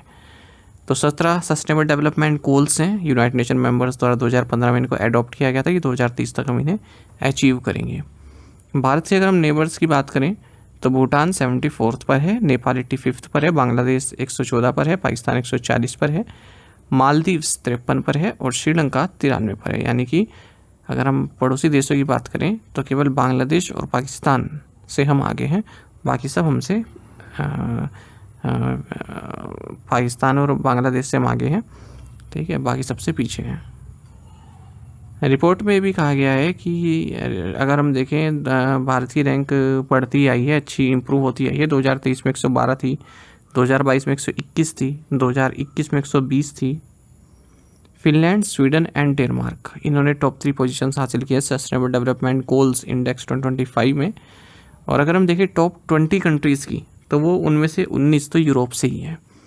अच्छा, डेनमार्क के बाद चौथे नंबर पर फिर जर्मनी है, फिर फ्रांस, फिर ऑस्ट्रिया, फिर नॉर्वे, फिर क्रोएशिया, फिर पोलैंड और फिर चेक रिपब्लिक। G20 नेशंस से बात करें तो ब्राज़ील सबसे अच्छी रैंक के साथ है, 25th रैंक पर है। OECD कंट्रीज़ की बात करें तो चिली सबसे अच्छी रैंक पर है, 7th। रिपोर्ट आपको बता दें ये जारी की गई है 4th international conference on financing for development. ये कॉन्फ्रेंस होने वाली है सेविल स्पेन में, तो इससे पहले ये रिपोर्ट जारी की गई है। Who won the javelin throw title at the Ostrava Golden Spike 2025 event? Ostrava golden spike 2025 event में भाला फेंक का खिताब किसने जीता? राइट आंसर ऑप्शन ए है नीरज चोपड़ा। देखिए 2 बार के ओलंपिक मेडलिस्ट नीरज चोपड़ा ने जेवलिन थ्रो टाइटल जीत लिया है ओस्ट्रावा गोल्डन स्पाइक 2025 मीट में। ये चेक रिपब्लिक में हुआ है। 85.29 मीटर्स का इन्होंने थ्रो किया और जिसने ये गोल्ड मेडल जीता है। इससे पहले हमने देखा था कि पेरिस डायमंड लीग भी इन्होंने जीता, तो ये इनकी सेकंड कॉन्सेक्यूटिव विन रही है। Tripura became the 3rd Indian state to achieve full literacy. Tripura पूर्ण साक्षरता हासिल करने वाला तीसरा भारतीय राज्य बन गया। तो त्रिपुरा को फुली लिटरेट डिक्लेयर कर दिया गया है उल्लास नव भारत साक्षरता कार्यक्रम न्यू इंडिया लिटरेसी प्रोग्राम के तहत, जो कि एक सेंट्रली स्पॉन्सर्ड स्कीम है। 2022 से 2027 तक इसको इम्प्लीमेंट किया जा रहा है। तो त्रिपुरा तीसरा इस राज्य है हमारे देश में मिजोरम और गोवा के बाद जिसने फुल लिटरेसी प्राप्त की है, यानी कि इसका लिटरेसी रेट 95.6% हो चुका है और 1961 में केवल 20.24% था। उल्लास स्कीम जो हमारी नेशनल एजुकेशन पॉलिसी 2020 उसी का ही हिस्सा है। जो एडल्ट्स हैं 15 साल या उससे ऊपर जो स्कूल नहीं जा सकते उनको टारगेट किया जा रहा है। 2022 में इसको लॉन्च किया गया था। Where has Google opened its first safety engineering center in Asia Pacific region? Google ने एशिया प्रशांत क्षेत्र में अपना पहला सुरक्षा इंजीनियरिंग केंद्र कहाँ खोला है? Right answer option C Hyderabad. तो गूगल ने अपना first safety engineering centre Asia Pacific region में खोला है और ग्लोबली इसका 4th सेंटर है। ये कहाँ खोला है? हैदराबाद में। तेलंगाना के चीफ मिनिस्टर ए रेवंत रेड्डी ने इसको इनोग्रेट किया है। तो एशिया पैसिफिक रीजन का तो पहला सेफ्टी इंजीनियरिंग सेंटर है और ग्लोबली इसका 4th सेफ्टी इंजीनियरिंग सेंटर है हैदराबाद में। इससे पहले दिल्ली में हमने देखा था कि इन्होंने Google safety engineering centre Delhi में इन्होंने safety charter for India's AI led transformation इसको अनवील किया था। जो एक ग्लोबल सेफ्टी इंजीनियरिंग सेंटर है ये ऑनलाइन फ्रॉड से यूज़र्स को कैसे बचाएं उस पर कार्य करेगा। Who won the 2025 Scripps national spelling bee? 2025 Scripps national spelling bee प्रतियोगिता किसने जीती? राइट आंसर ऑप्शन बी है फैज़ान ज़ाकी। 13 साल के फैज़ान ज़ाकी डलास टेक्सास से हैं। इन्होंने 2025 Scripps national spelling bee competition जीत लिया है और इन्होंने एक्यूरेटली जो काफ़ी डिफ़िकल्ट फ्रेंच वर्ड है क्रेसिसमेंट इसको सही प्रोनाउंसिएशन इसका किया है।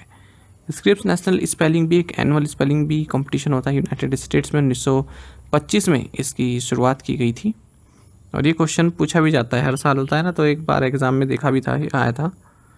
Which bank received the digital payments award 2024-25 from the ministry of finance? किस बैंक को वित्त मंत्रालय से डिजिटल भुगतान पुरस्कार 2024-25 प्राप्त हुआ?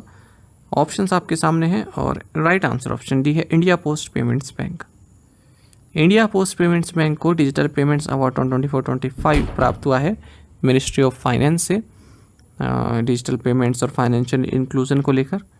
ये अवार्ड रिसीव किया गया आर विश्वेश्वरन द्वारा, जो कि managing director and chief executive officer हैं इंडिया पोस्ट पेमेंट बैंक के, और ये सेरेमनी न्यू दिल्ली में हुई है। इस बैंक की स्थापना 1 सितंबर 2018 को हुई थी।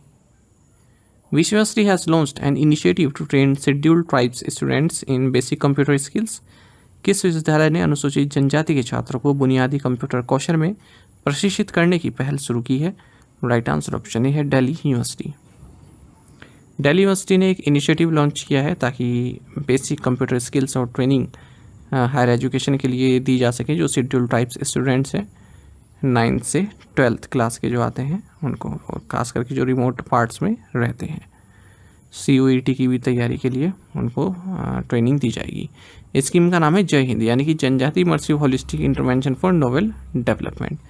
तो पहले बैच में 25 स्टूडेंट्स हैं, इनमें 12 गर्ल्स और 13 बॉयज़ हैं, उखरुल डिस्ट्रिक्ट मणिपुर से।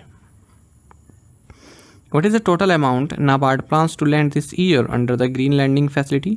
इस वर्ष ग्रीन लैंडिंग सुविधा के अंतर्गत नाबार्ड द्वारा कुल कितनी राशि उधार देने का लक्ष्य है? राइट आंसर ऑप्शन सी है 10,000 करोड़ रुपीस।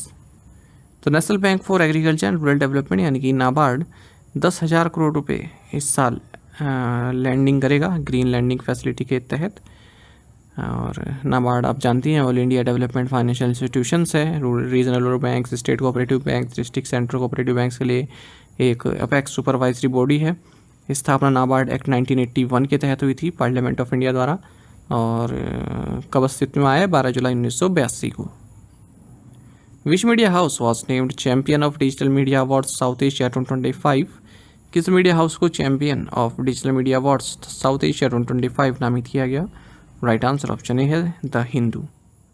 द हिंदू को champion of digital media award south Asia 2025 नामित किया गया है, और 10 अवार्ड्स इसने अलग अलग कैटेगरीज में प्राप्त किए हैं। WNIFRA digital media awards 2025 south Asia में ये प्रेजेंट किए गए awards world association of news publishers के द्वारा। तो best use of video, best native advertising campaign, ये भी इन द हिंदू को दिया गया है। Best use of AI in revenue strategy, best podcast, ये अवार्ड्स इन्हें दिए गए। From which district was the Navya nurturing aspirations through vocational training for young adults and girls initiative launched? Navya युवा किशोरियों के लिए व्यावसायिक प्रशिक्षण के जरिए आकांक्षाओं का पोषण पहल किस जिले से शुरू की गई? राइट आंसर ऑप्शन सी है सोनभद्र। तो ministry of women and child development ने ministry of skill development and entrepreneurship के साथ मिलकर नव्या स्कीम लॉन्च की है सोनभद्र उत्तर प्रदेश से। नव्या का मतलब है nurturing aspirations through vocational training for young adults and girls. तो जो भी एडल्ट्स एंड गर्ल्स हैं 16 से 18 के बीच के, उन्हें वोकेशनल ट्रेनिंग दी जाएगी ताकि उनको आगे जॉब पाने में मदद हो सके। तो जैसे graphic design, telecom, financial services, smartphone and drone assembly, solar PV, CCTV installation, hand embroidery, इन सभी में उनको निपुण किया जाएगा। पायलट फेज में भी शुरुआत हुई है इस स्कीम की 27 north eastern and special districts में 19 राज्यों के। Where was the 7th helicopter and small aircraft summit held? 7वां हेलीकॉप्टर एवं लघु विमान शिखर सम्मेलन कहाँ आयोजित किया गया? राइट आंसर ऑप्शन ए है Pune. Ministry of civil aviation ने state government of Maharashtra, Pawan Hans और फिक्की के साथ मिलकर 7th helicopter and small aircraft summit को आयोजित किया है पुणे महाराष्ट्र में। इसमें 20 state governments, industry leaders, IFSC, GIFT City, national disaster management authority और जो सीनियर ऑफिशियल्स हैं ministry of aviation, civil aviation से, DGCA से, AAI से, पवन हंस लिमिटेड से, इन्होंने पार्टिसिपेट किया है। Union minister of civil aviation Ram Mohan Naidu Kinjarapu हैं। What is the title for the 3rd edition NITI Aayog future front series? NITI Aayog की फ्यूचर फ्रंट श्रृंखला के 3रे संस्करण का शीर्षक क्या है? राइट आंसर ऑप्शन डी है India's data imperative, the pivot towards quality. NITI Aayog ने 3rd एडिशन लॉन्च किया है अपनी फ्यूचर फ्रंट सीरीज़ का, और इसका टाइटल है India's data imperative, the pivot towards quality. तो इस रिपोर्ट में बताया गया है क्या अर्जेंट नीड है हमें एक रोबस्ट डेटा क्वालिटी की, ताकि हमारा डिजिटल गवर्नेंस अच्छे से आगे बढ़ सके, पब्लिक ट्रस्ट बढ़ सके और सर्विस डिलीवरी काफ़ी एफिशिएंट तरीके से हो सके। The report critically examines the pervasive challenges posed by poor data quality and introduces practical, easy to use tools, data quality scoreboard to measure and track data quality attributes। data quality समझ रहे हो आप? Data quality मतलब जैसे हमें कोई सर्वे ही करना है, किसी मान लीजिए कास्ट सर्वे ही करना है, तो अच्छे से उसका डेटा हमें मिला ही नहीं है तो उसका सर्वे का कोई फ़ायदा नहीं है। ठीक है, तो कोई सर्वे कर रहे हैं उसका डेटा हमारे पास हो, कोई योजना हम बना रहे हो तो किसको हमें टारगेट करना है, उसका अच्छा डेटा हमारे पास हो, सही डेटा हो, एक्यूरेट हो, प्रिसाइज हो। But who is the chairperson of the technical expert group on All India Household Income Survey formed by Ministry of Statistics? सांख्यिकी मंत्रालय द्वारा गठित अखिल भारतीय घरेलू आय सर्वेक्षण पर तकनीकी विशेषज्ञ समूह के अध्यक्ष कौन है? राइट आंसर ऑप्शन बी है Surjit S Bhalla. Ministry of statistics and programme implementation ने 8 मेंबर की एक टेक्निकल एक्सपर्ट ग्रुप कॉन्स्टिट्यूट की है ताकि नेशनल स्टैटिस्टिक्स ऑफिस को सहायता मिल सके all India household income survey conduct करने में। Economist and former executive director to international monetary fund Surjit S Bhalla इस ग्रुप की अध्यक्षता करेंगे। This is the first of its kind household income survey that the ministry will undertake to get a better picture of income distribution and welfare and aid in data driven policy making. Survey will also strive to access the impact of adoption of technology on house hold income, मतलब wages से related है, किस तरह का income distribution है लोगों में। Which company listed India's first ESG bonds on the national stock exchange? किस कंपनी ने भारत के पहले ESG बॉन्ड को नेशनल स्टॉक एक्सचेंज पर सूचीबद्ध किया है? राइट आंसर ऑप्शन डी है Larsen and turbo LNT।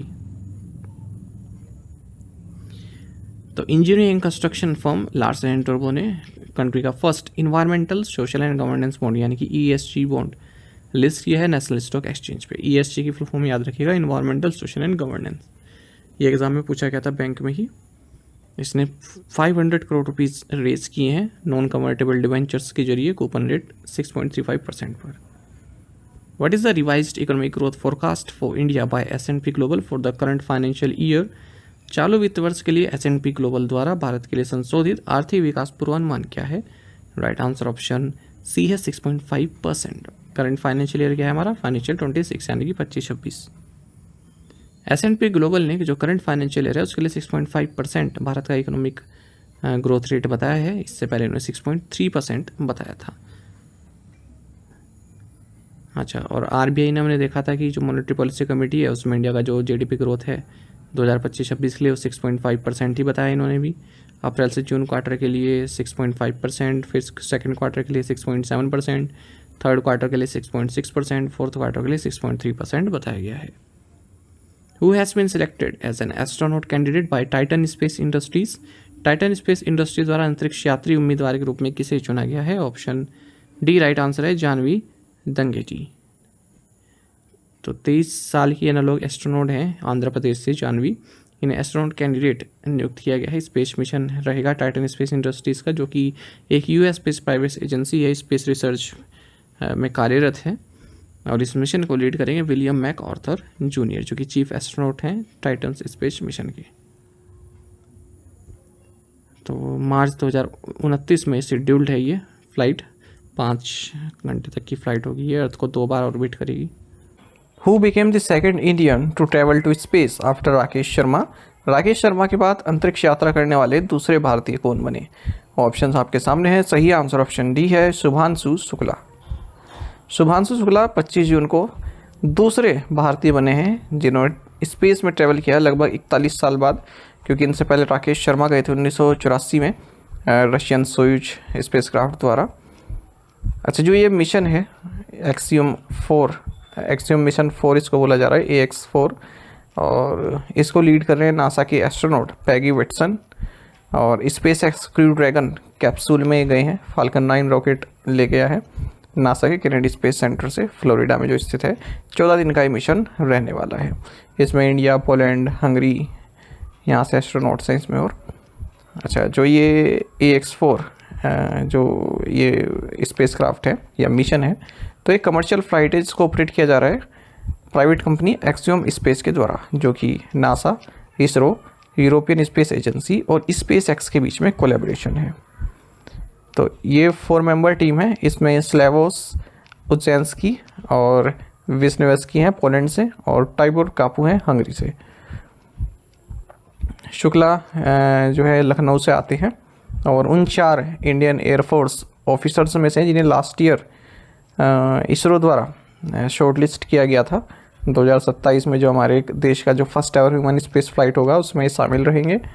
Bharat आप सभी जानते हैं 2035 तक स्पेस स्टेशन भी बनाएगा और 2040 तक एस्ट्रोनॉट को भेजेगा मून पर। When is micro, small and medium sized enterprises day observe annually? सूक्ष्म, लघु एवं मध्यम उद्यम दिवस प्रतिवर्ष कब मनाया जाता है? राइट आंसर ऑप्शन सी है 27 जून। यूनाइटेड नेशन जनरल असेंबली ने कहा है कि 27 जून को micro, small and medium size enterprise day मनाया जाता है। और 2025 में इस डे का थीम है enhancing the role of micro, small and medium size enterprises as drivers of sustainable growth and innovation. तो एग्जाम में जब इतना बड़ा, अगर आपको अभी थीम दिख जाए तो इतना बड़ा थीम एग्जाम में पूछा नहीं जाता, ठीक है? तो इसको डेट याद रखिएगा। सबसे महत्वपूर्ण, भारत में जो MSME है इसकी डेफिनेशन फिर से चेंज हुई है इस बार के बजट में। तो माइक्रो एंटरप्राइजेस कौन होंगे? जिनमें इन्वेस्टमेंट लिमिट 2.5 करोड़ रुपए तक की है, टर्नओवर 10 करोड़ रुपए तक का है। ऐसे स्मॉल एंटरप्राइजेस में इन्वेस्टमेंट लिमिट 25 करोड़ की और टर्नओवर 100 करोड़ का है। मीडियम एंटरप्राइजेस में इन्वेस्टमेंट लिमिट 125 करोड़ की और टर्नओवर 500 करोड़ का। तो टर्नओवर जो है वो ज़्यादा होता है इन्वेस्टमेंट लिमिट से, तो इसमें कंफ्यूज नहीं होना है। Where will the international potato centre's South Asia regional centre be established in India? भारत में अंतर्राष्ट्रीय आलू केंद्र का दक्षिण एशिया क्षेत्रीय केंद्र कहाँ स्थापित किया जाएगा? राइट आंसर ऑप्शन सी है, आगरा, उत्तर प्रदेश। यूनियन कैबिनेट ने अप्रूव कर दिया उस प्रपोजल को जिसमें department of agriculture and farmers welfare ने कहा था कि इंटरनेशनल पोटैटो सेंटर का जो साउथ एशिया रीजनल सेंटर है वो आगरा, उत्तर प्रदेश में एस्टेब्लिश किया जाए। The main objective of this investment is to increase food and nutrition security, farmers' income and job creation by improving potato and sweet potato productivity, post harvest management and value addition. तो इस यहाँ पर शोध वगैरह होते हैं जब इस तरह के सेंटर कहीं पर खुलते हैं। International potato centre Lima, Peru में है, तो इसी की ब्रांच खोलने की बात हो रही है आगरा, उत्तर प्रदेश में। ऑन विच स्टेट इज संविधान हत्या दिवस ऑब्जर्व एनुअली इन इंडिया? भारत में प्रतिवर्ष संविधान हत्या दिवस कब मनाया जाता है? राइट आंसर ऑप्शन सी है, जून 25। तो संविधान हत्या दिवस हर साल 25 जून को मनाया जाता है। आप सभी जानते हैं 25 जून 1945 को इमरजेंसी लगाई गई थी और लास्ट ईयर 2024 में गवर्नमेंट ने डिक्लेयर किया था कि हर साल 25 जून को संविधान हत्या दिवस मनाया जाएगा उन सभी को ट्रिब्यूट जिन्होंने इमरजेंसी पीरियड के दौरान सफ़र किया। इमरजेंसी 21 मंथ का पीरियड था 1975 से 1977 के बीच में, जब प्राइम मिनिस्टर इंदिरा गांधी ने स्टेट ऑफ इमरजेंसी डिक्लेयर किया था इंटरनल और एक्सटर्नल थ्रेट्स का हवाला देते हुए। प्रेसिडेंट फखरुद्दीन अली अहमद द्वारा इसको इशू किया गया था officially under article 352 of the constitution, और इमरजेंसी 25 जून 1975 से 21 मार्च 1977 तक लगी रही। Which state will host the Khelo India university games 2025 इन नवंबर में खेलो इंडिया यूनिवर्सिटी गेम्स 2025 की मेजबानी कौन सा राज्य करेगा? राइट आंसर ऑप्शन बी है, राजस्थान। तो पूर्णिमा यूनिवर्सिटी और राजस्थान यूनिवर्सिटी जयपुर में मिलकर खेलो इंडिया यूनिवर्सिटी गेम्स 2025 को होस्ट करेंगे इस साल के नवंबर में, और ये 5th इटरेशन है खेलो इंडिया यूनिवर्सिटी गेम्स का, जो कि फरवरी 2020 में शुरू हुए थे। प्रीवियस एडिशंस की तरह ही 20 डिसिप्लिन्स एटलीस्ट इसमें होने ही वाले हैं। चंडीगढ़ यूनिवर्सिटी ने पिछली बार जो खेलो इंडिया यूनिवर्सिटी गेम 2024 है उसमें चैम्पियनशिप उसमें हासिल की थी। चंडीगढ़ यूनिवर्सिटी ओवरऑल विनर रहा था। असम, अरुणाचल प्रदेश, मेघालय, मिजोरम, सिक्किम, नागालैंड, त्रिपुरा इन्होंने होस्ट किया था ये। Where was the Indian space congress held recently? हाल ही में इंडिया स्पेस कांग्रेस कहाँ आयोजित की गई? राइट आंसर ऑप्शन है, ले meridian, new Delhi. India space Congress ये हाल ही में ले मेरिडियन, न्यू दिल्ली में आयोजित हुई है। ऐसा ये इंडिया द्वारा 2022 से इसको आयोजित किया जा रहा है।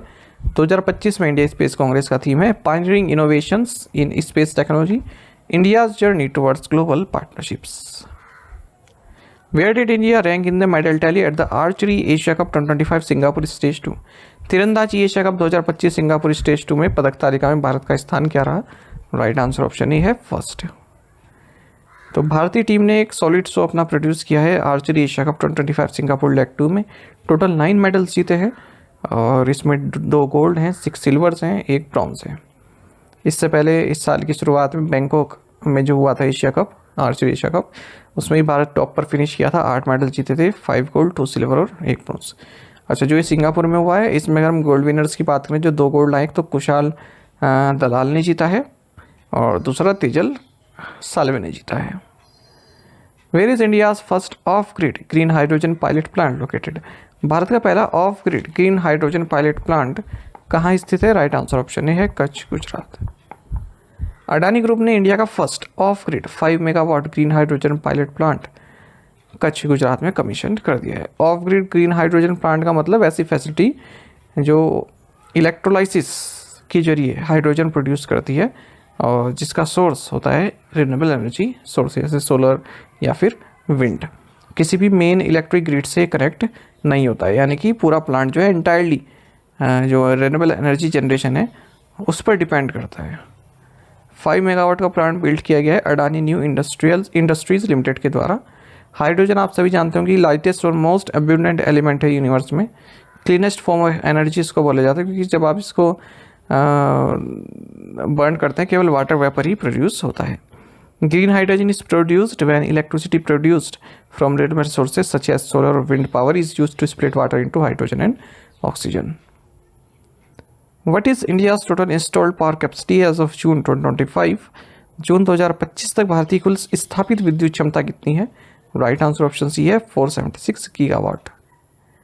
इंडिया की जो टोटल इंस्टॉल्ड पावर कैपेसिटी है वो 476 गीगावाट पहुंच चुकी है जून 2025 तक। 240 गीगावाट इसमें थर्मल है, 110.9 गीगावाट सोलर है, 51.3 गीगावाट विंड पावर है। 2.8 करोड़ हाउस होल्ड्स इलेक्ट्रीफाइड किए जा चुके हैं। पर कैपिटा इलेक्ट्रिसिटी कंजम्पशन भी 45.8% पहुंच चुकी है। नॉन फॉसिल फ्यूल सोर्सेस अब 235.7 गीगावाट की इलेक्ट्रिसिटी दे रहे हैं टोटल कैपेसिटी में। 226.9 गीगावाट रिन्यूएबल है, 8.8 गीगावाट न्यूक्लियर है। इंडिया 2018 में 100% विलेज इलेक्ट्रिफिकेशन अचीव कर चुका है। इलेक्ट्रिसिटी जनरेशन भी इंक्रीज हुई है, 1168 बिलियन यूनिट्स 2015-16 में थी, अब बढ़कर ये 1824 बिलियन यूनिट्स हो चुके हैं 2024-25 में। ऐसे ही टोटल इंस्टॉल्ड कैपेसिटी भी 305 गीगावाट्स जो कि 2015-16 में थी, इससे बढ़कर 475 गीगावाट 2024-25 में हो चुकी है। इंडिया फोर्थ है अगर हम रिन्यूएबल एनर्जी इंस्टॉल्ड कैपेसिटी देखें पूरे वर्ल्ड में, फोर्थ विंड पावर में भी है और थर्ड सोलर पावर कैपेसिटी में। ये लाइन महत्वपूर्ण याद रखिएगा। सोलर पावर कैपेसिटी में तीसरे नंबर पर है, बाकी हम फोर्थ नंबर पर हैं। Which institute has created India's first national rare blood donor registry? किस संस्थान ने भारत की पहली राष्ट्रीय दुर्लभ रक्तदाता रजिस्ट्री बनाई है? राइट आंसर ऑप्शन सी है, national institute of इम्यूनोहेमेटोलॉजी Mumbai.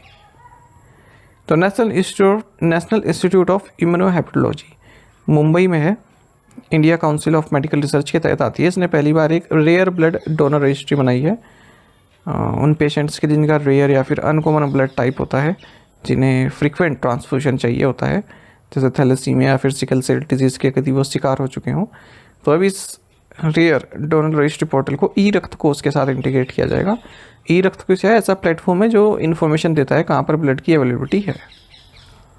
Which African nation has become the first to achieve WHO's gold tier status for eliminating mother to child transmission of HIV? कौन सा अफ्रीकी देश HIV के माँ से बच्चे में संचरण को खत्म करने के लिए WTO की गोल्ड टियर स्टेटस हासिल करने वाला पहला देश बन गया है? ऑप्शन सी है बोत्सवाना। तो बोत्सवाना फर्स्ट अफ्रीकन नेशन बन गया जिसने वर्ल्ड हेल्थ ऑर्गेनाइजेशन का गोल्ड टियर स्टेटस प्राप्त किया है mother to child transmission of HIV को एलिमिनेट करने के लिए। The milestone makes Botswana the first high HIV burden country globally to reach this level. The achievement highlights Botswana's success in reducing new HIV infections in children through various interventions and strong political will. Africa में बहुत बुरा हाल है अगर health purpose के हिसाब से देखें। Which state will be among the first 6 states in India to get its first atomic plant under the country's new nuclear energy mission? Bharat के नए न्यूक्लियर एनर्जी मिशन के तहत कौन सा राज्य देश के उन 6 राज्यों में शामिल होगा जिसे अपना पहला परमाणु संयंत्र मिलेगा? ऑप्शन ए राइट आंसर है, बिहार। तो बिहार उन फर्स्ट 6 स्टेट्स में शामिल है जहां पर पहला एटॉमिक प्लांट लगने वाला है हमारे देश का जो नई न्यूक्लियर एनर्जी मिशन है उसके तहत। Union power minister Manohar Lal Khattar ने अनाउंस किया कि small module reactor based nuclear power plant Bihar में स्थापित किया जाएगा और यूनियन बजट 2025-26 में न्यूक्लियर एनर्जी मिशन अनाउंस किया गया था। 20,000 करोड़ रुपए एलोकेट किए गए हैं। अगर हम न्यूक्लियर जो लार्ज न्यूक्लियर रिएक्टर्स हैं उनसे अगर हम स्मॉल मॉड्यूल रिएक्टर्स को कंपेयर करें तो एक तो शॉर्ट ड्यूरेशन में बन जाता है, कॉस्ट भी कम लगती है और सेफ्टी भी ठीक ठाक अच्छी रहती है। और जो स्मॉल मॉड्यूल रिएक्टर होते हैं ये न्यूक्लियर फ्यूजन रिएक्टर होते हैं, पावर जनरेशन कैपेसिटी इनकी 300 मेगावाट तक की होती है।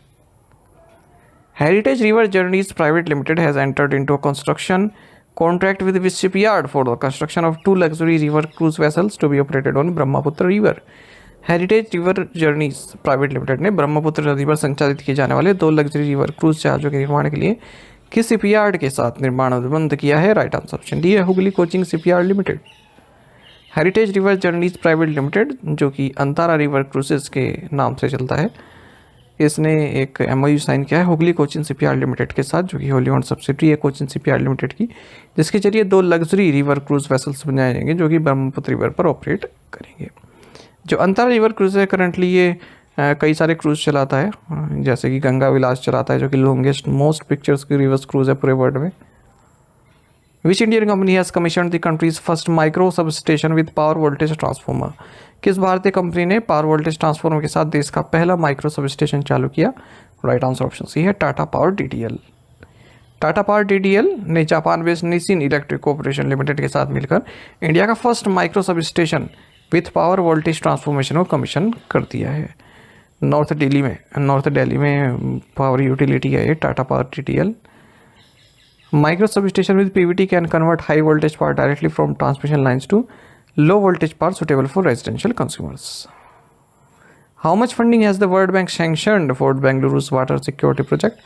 विश्व बैंक ने बेंगलुरु की जल सुरक्षा परियोजना के लिए कितनी धनराशि मंजूर की है? राइट आंसर ऑप्शन बी है $426 मिलियन। तो वर्ल्ड बैंक ने $426 मिलियन की अमाउंट सैंक्शन कर दी है वाटर सिक्योरिटी इन्हेंस करने के लिए बेंगलुरु में। Karnataka water security and resilience programme will also help Bengaluru mitigate flooding by reviving the city's 183 lakes which act as a natural sponges during heavy rainfall. तो यहाँ पर जो इनकी लेक्स हैं 143 लेक्स, उनका भी जो है रिजोनेट किया जाएगा इस प्रोग्राम के जरिए। HDFC life in association with which IIT हैज लॉन्च्ड HDFC life InsurEka. HDFC life ने किस IIT के सहयोग से HDFC लाइफ इंश्योरेका लॉन्च किया है? राइट आंसर ऑप्शन सी है IIT बॉम्बे। तो देखिए HDFC लाइफ ने society for innovation entrepreneurship IIT Bombay के साथ मिलकर HDFC लाइफ इंश्योरेका लॉन्च किया है, जो कि एक इनोवेशन चैलेंज है स्टार्टअप्स के लिए। तो स्टार्टअप्स को इनवाइट किया जा रहा है कि आप कुछ इस तरह का प्रोडक्ट बनाइए इंश्योरेंस सेक्टर से संबंधित, जिससे जो है लोगों को फ़ायदा हो, कुछ नया बनाइए, मतलब लाइफ इंश्योरेंस से रिलेटेड। और उनको ट्रेनिंग भी दी जाएगी, फंडिंग की सुविधा भी दी जाएगी, जो भी गाइडेंस है वो भी उनको दी जाएगी, ऑपरेशनल एफिशिएंसी बढ़े, उनका कस्टमर एक्सपीरियंस अच्छा, इस तरह कोई प्रोडक्ट बनाइए। Which of the following is India's most valuable brand according to India 100 2025 report by Brand Finance? Brand finance की इंडिया 100 2025 रिपोर्ट के अनुसार निम्नलिखित में से कौन भारत का सबसे मूल्यवान ब्रांड है? ऑप्शंस आपके सामने है। सही आंसर ऑप्शन सी है टाटा ग्रुप। देखिए जो टोटल ब्रांड वैल्यू है इंडिया की 100 रैंकिंग्स वाली कंपनीज की, वो 236.5 बिलियन $, है। ऐसा इंडिया 100 2025 रिपोर्ट में बताया गया है, जिसे ब्रांड फाइनेंस ने जारी किया है। टाटा ग्रुप की ब्रांड वैल्यू 10% तक ऊपर पहुंची है और 31.6 बिलियन $, हो चुकी है, और एक बार फिर से इंडिया की मोस्ट वैल्यूएबल ब्रांड है टाटा ग्रुप।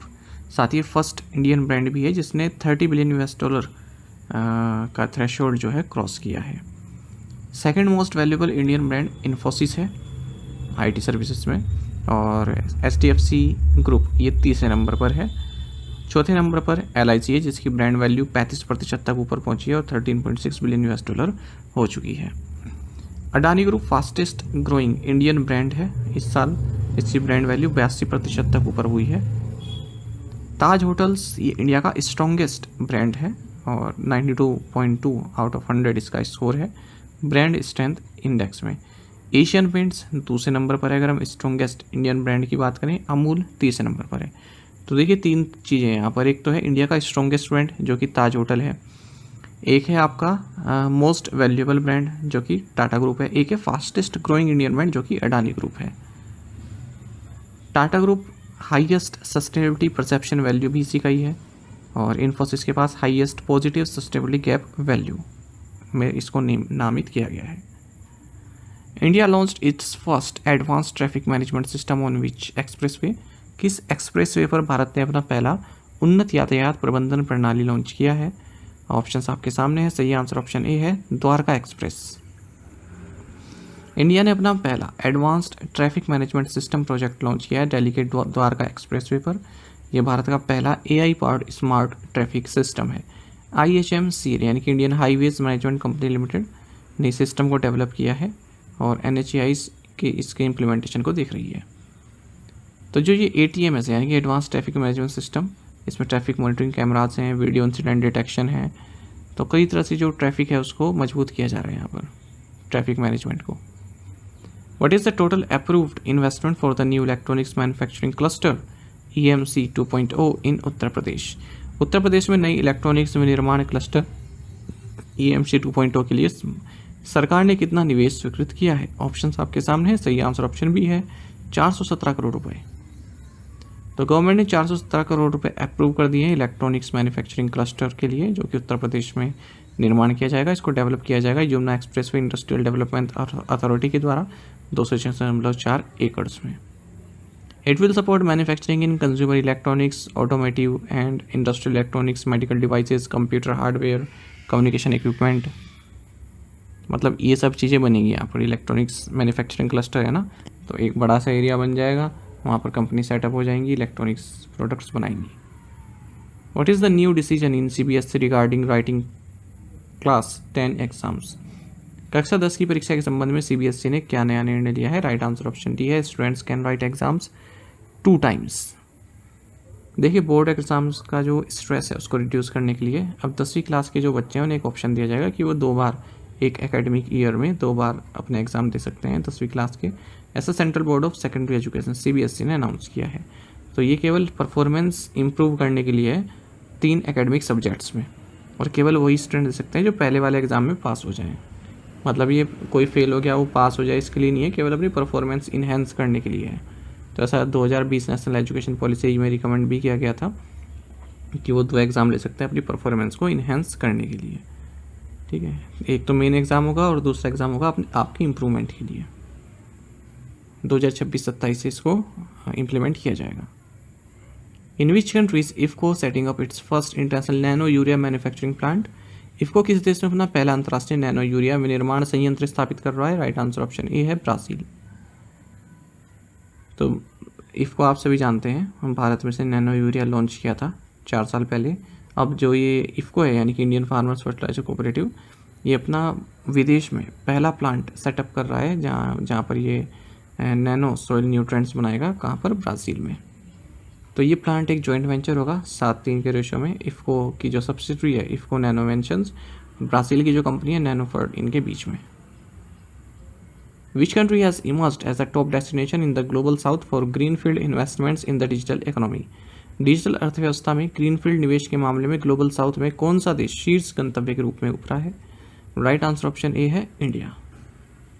तो इंडिया टॉप डेस्टिनेशन है ग्लोबल साउथ में अगर हम ग्रीनफील्ड इन्वेस्टमेंट्स की बात करें डिजिटल इकोनॉमी में, ऐसा रिजर्व बैंक ऑफ इंडिया ने बताया है। ओवरऑल अगर हम देखें FDI इनफ्लो के मामले में FDI ने रिसीव हुआ है, भारत 16वें नंबर पर है ग्लोबली, $114 बिलियन प्राप्त हुआ है इसको ग्रीनफील्ड इन्वेस्टमेंट में, हाईएस्ट अमंग, जो कि हाईएस्ट इन्वेस्टमेंट है ग्लोबल साउथ में। और जो मैन्युफैक्चरिंग है, बिजनेस सर्विसेज सेक्टर है, ये की कंट्रीब्यूटर रहे हैं इन्वेस्टमेंट अट्रैक्ट करने में। Which small finance bank has partner with Edelweiss life insurance for bank assurance? किस लघु वित्त बैंक ने बैंक अश्योरेंस के लिए एडलवाइस लाइफ इंश्योरेंस के साथ साझेदारी की है? राइट आंसर ऑप्शन डी है, Equitas small finance bank. Equitas small finance bank और एडलवाइस लाइफ इंश्योरेंस, इन्होंने बैंक अश्योरेंस पार्टनरशिप साइन की है। बैंक अश्योरेंस पार्टनरशिप मतलब जो बैंक है वो इंश्योरेंस कंपनी के जो प्रोडक्ट्स हैं, जो इंश्योरेंस प्रोडक्ट्स हैं, उनको अपने कस्टमर्स को ऑफर करता है। अब जैसे एडलवाइस लाइफ इंश्योरेंस है, कोई इंश्योरेंस प्रोडक्ट्स है, तो इक्विटास स्मॉल फाइनेंस बैंक अपने कस्टमर्स को ऑफर करेगा। बदले में इक्विटास स्मॉल फाइनेंस बैंक को जो आप कह सकते हैं कमीशन प्राप्त होगा इस इंश्योरेंस कंपनी से। इक्विटास स्मॉल फाइनेंस बैंक का हेडक्वार्टर चेन्नई तमिलनाडु में है। वासुदेवन PN इसके MD एंड CEO हैं। How much penalty has IRDA imposed on Edelweiss life insurance? IRDA ने एडलवाइस लाइफ इंश्योरेंस पर कितना जुर्माना लगाया है? राइट आंसर ऑप्शन सी है, 1 करोड़ रुपीज़। तो insurance regulatory and development authority of India ने 1 करोड़ रुपये की पेनल्टी लगाई है एडलवाइस लाइफ इंश्योरेंस कंपनी पर। इसने कॉर्पोरेट गवर्नेंस नॉर्म्स को वायलेट किया है। साथ ही कंपनी को ये भी कहा गया है the insurance company was also directed to categorise certain transactions as outsourcing in accordance with the regulations as applicable and report in the same to the authority. By how many years did the RBI extend the trading time for the call money market? RBI ने call money market के लिए trading समय कितने घंटे तक बढ़ाया? Right answer option B है, 2 hours. तो रिजर्व बैंक ऑफ इंडिया ने जो ट्रेडिंग आवर्स है inter bank call money market के लिए 2 घंटे और बढ़ा दिया, यानी कि इवनिंग के 7 बजे तक चलने वाला है। और ये रिवाइज टाइमिंग्स जो है ये 9 से अब 7 बजे तक की होंगी, सुबह 9 से 7 बजे तक की। बैंक बोरो कर सकता है, मनी करता है और लैंड भी कर सकता है कॉल मार्केट में। मतलब कॉल मार्केट स्थित है वहाँ पर जो बैंक है वो खरीद मतलब बोरो कर सकता है और उधार दे भी सकता है, ले भी सकता है। Central bank also extended the hours for market repo and tri party repo to 4 बजे तक। ठीक है, 1 अगस्त से जो market repo tri party repo है इसके लिए जो पूरा ट्रांजैक्शन वगैरह होता है उसका टाइम भी बढ़ा देके 4 बजे तक, 1 अगस्त से लागू होगा। Which 2 ministries signed a memorandum of understanding to strengthen rural livelihoods in India? भारत में ग्रामीण आजीविका को सशक्त बनाने के लिए किन 2 मंत्रालयों ने समझौता ज्ञापन पर हस्ताक्षर किए हैं? राइट आंसर ऑप्शन डी है, ministry of rural development and ministry of skill development and entrepreneurship. देखिए, रूरल इंडिया में जो लाइवलीहुड्स है उसको स्ट्रेंथन करने के लिए, इकोनॉमिक सेल्फ रिलायंस बढ़ाने के लिए महिलाओं में ministry of rural development and ministry of skill development and entrepreneurship इन्होंने मेमोरेंडम ऑफ अंडरस्टैंडिंग साइन किया है कृषि भवन न्यू दिल्ली में। MOU का ऑब्जेक्टिव क्या है? जो रूरल एरियाज़ में लाइवलीहुड अपॉर्चुनिटीज़ है उनको बढ़ाना। तो जो टेक्निकल एक्सपर्टीज़ और इंस्टीट्यूशनल फ्रेमवर्क है ministry of skill development and entrepreneurship का, उसको यूज़ करके the aim is to enhance the skills market access entrepreneur capabilities of women in self-help groups so that they can become a part of the global workforce. Dilip Doshi who passed away recently represented India in which sport? Dilip Doshi जिनका हाल ही में निधन हो गया ने किस खेल में भारत का प्रतिनिधित्व किया था? ऑप्शंस आपके सामने है, सही आंसर ऑप्शन सी है, cricket. Farmer India left arm spinner Dilip Joshi इनका निधन हो गया है 77 की एज में लंदन में। 33 टेस्ट मैच इन्होंने इंडिया के लिए खेले 1979 से 1983 के बीच में। 114 विकेट्स लिए हैं 30.7 उनकी एवरेज से, और 6 बार इन्होंने 5 विकेट्स लिए हैं। 15 वनडे इंटरनेशनल्स भी खेले हैं भारत की ओर से, 22 विकेट्स जिनमें इन्होंने लिए। एक और ऑब्ituary देखेंगे, जाने माने इन्वायरमेंटलिस्ट, वाइल्ड लाइफ एक्सपर्ट और पद्मश्री अवार्डी मारुति चितमपल्ली, जिन्हें अरण्य ऋषि के नाम से भी जाना जाता है, इनका निधन हो गया 93 की एज में शोलापुर महाराष्ट्र में। Which prestigious literary award India has recently been discontinued? Bharat में कौन सा प्रतिष्ठित साहित्यिक पुरस्कार हाल ही में बंद कर दिया गया है? ऑप्शंस आपके सामने है, सही आंसर ऑप्शन सी है, JCB प्राइज फॉर लिटरेचर। देखिए, एनुअल एक प्राइज़ दिया जाता है लिटरेचर एक्सचेंज में जिसका नाम है JCB prize for literature. Most expensive literary award था क्योंकि 25 लाख रुपए इसमें विनर को दिए जाते थे। इसको शट डाउन कर दिया गया है, डिसकंटिन्यू कर दिया गया है, अब इसे नहीं दिया जाएगा। लास्ट बार ये राइटर उपमन्यु चटर्जी को दिया गया था Lorenzo searches for the meaning of life के लिए 2024 में, और अब ये डिसकंटिन्यू कर दिया गया, ऐसा कंफर्म किया है मीता कपूर ने, जो कि डायरेक्टर है इस प्राइज़ की। 2018 में इस प्राइज़ को इस्टेब्लिश किया गया था। What is the name of the first fast patrol vessel under the 8 FPV project inducted into the Indian coast guard? भारतीय तटरक्षक बल में शामिल 8 FP परियोजनाओं के तहत पहले फास्ट पेट्रोल वेसल का नाम क्या है? राइट आंसर ऑप्शन डी है, अदम्य। जो कि फर्स्ट फास्ट पेट्रोल वेसल है उन 8 फास्ट पेट्रोल वेसल प्रोजेक्ट में जो गोवा शिपयार्ड लिमिटेड द्वारा बनाए जा रहे हैं, इसको इंडियन कोस्ट गार्ड में शामिल किया गया है गोवा में। और इसका कई सारे फीचर हैं, इसमें कंट्रोलेबल पिच प्रोपेलर्स है, इसमें इंडिया से डेवलप्ड गियर बॉक्सेज हैं। The vessel is equipped with the state-of-the-art technology, including 30 mm CRN-91 gun to 12.7 mm Stellar remote control guns with fire control systems। ठीक है, सब इसकी विशेषताएं हो गई। बाकी आपको याद रखना है कि नाम क्या है। अदम में कितने बन रहे हैं इस तरह के? 8 फास्ट पेट्रोल वेसल्स बन रहे हैं। कहाँ पर? गोवा शिपयार्ड लिमिटेड में, इंडियन कोस्ट गार्ड के लिए। ठीक है। The National E-Governance Division under the Ministry of Electronics and Information Technology has launched a training program on artificial intelligence in governance at which IIT? Electronics और सूचना मंत्रालय के तहत राष्ट्रीय ई गवर्नेंस डिवीजन ने किस IIT में गवर्नेंस में आर्टिफिशियल इंटेलिजेंस पर एक प्रशिक्षण कार्यक्रम शुरू किया? राइट आंसर ऑप्शन ए है, IIT दिल्ली। तो देखिए, नेशनल ई गवर्नेंस डिवीजन जो कि ministry of electronics and technology के तहत आता है, इसने 2 दिन का ट्रेनिंग प्रोग्राम लॉन्च किया है artificial intelligence in governance topic पर। कहाँ? Department of management studies, Indian Institute of Technology Delhi में। Capacity building scheme of digital India programme के तहत इसको कंडक्ट किया गया है। Sagarmala finance corporation limited is India's first NBFC non banking financial company in which sector? Sagarmala finance corporation limited किस क्षेत्र में भारत की पहली NBFC है? राइट आंसर ऑप्शन ए है, maritime. The union minister of port shipping and waterways Sarbananda Sonowal ने Sagarmala finance corporation of India को inaugurate किया है, जो कि इंडिया की first non banking financial company है मैरीटाइम सेक्टर में। तो ये जो SMFCL है, सागरमाला फाइनेंस कॉर्पोरेशन लिमिटेड, एक mini ratna category 1 central public sector enterprises है, और इसको रजिस्टर्ड कर दिया गया है नॉन बैंकिंग फाइनेंशियल कंपनी के तहत रिजर्व बैंक ऑफ इंडिया के में 19 जून 2025 को। Who released the Science and Technology Cluster's annual report on 2024-25? विज्ञान और प्रौद्योगिकी क्लस्टर वार्षिक रिपोर्ट 2024-2025 किसने जारी की है? राइट आंसर ऑप्शन सी है, प्रोफेसर अजय कुमार सूद। प्रोफेसर अजय कुमार सूद जो कि प्रिंसिपल साइंटिफिक एडवाइज़र हैं गवर्नमेंट ऑफ इंडिया के, इन्होंने science and technology clusters annual report 2024-2025 जारी की है न्यू दिल्ली में। देखिए क्लस्टर्स मतलब जैसे आप कह सकते हैं कई तरह के साइंटिस्ट एक साथ आ गए, रिसर्चर्स एक साथ आ गए, है ना, और कंपनीज़ के जो हेड है वो एक साथ आ गए, तो एक ग्रुप बन गया। जो नॉलेज वाले लोग हैं उनका एक ग्रुप बन गया, ठीक है। उन लोगों ने मिलकर जो भी प्रॉब्लम्स हैं उनका समाधान निकाला, अलग अलग चीज़ें डेवलप की। तो यही बता रहे, इस रिपोर्ट में बताया गया है कि क्या आउटकम्स रहे अलग अलग क्लस्टर्स के, मतलब जिसमें जो नॉलेज वाले लोग हैं वो रहे।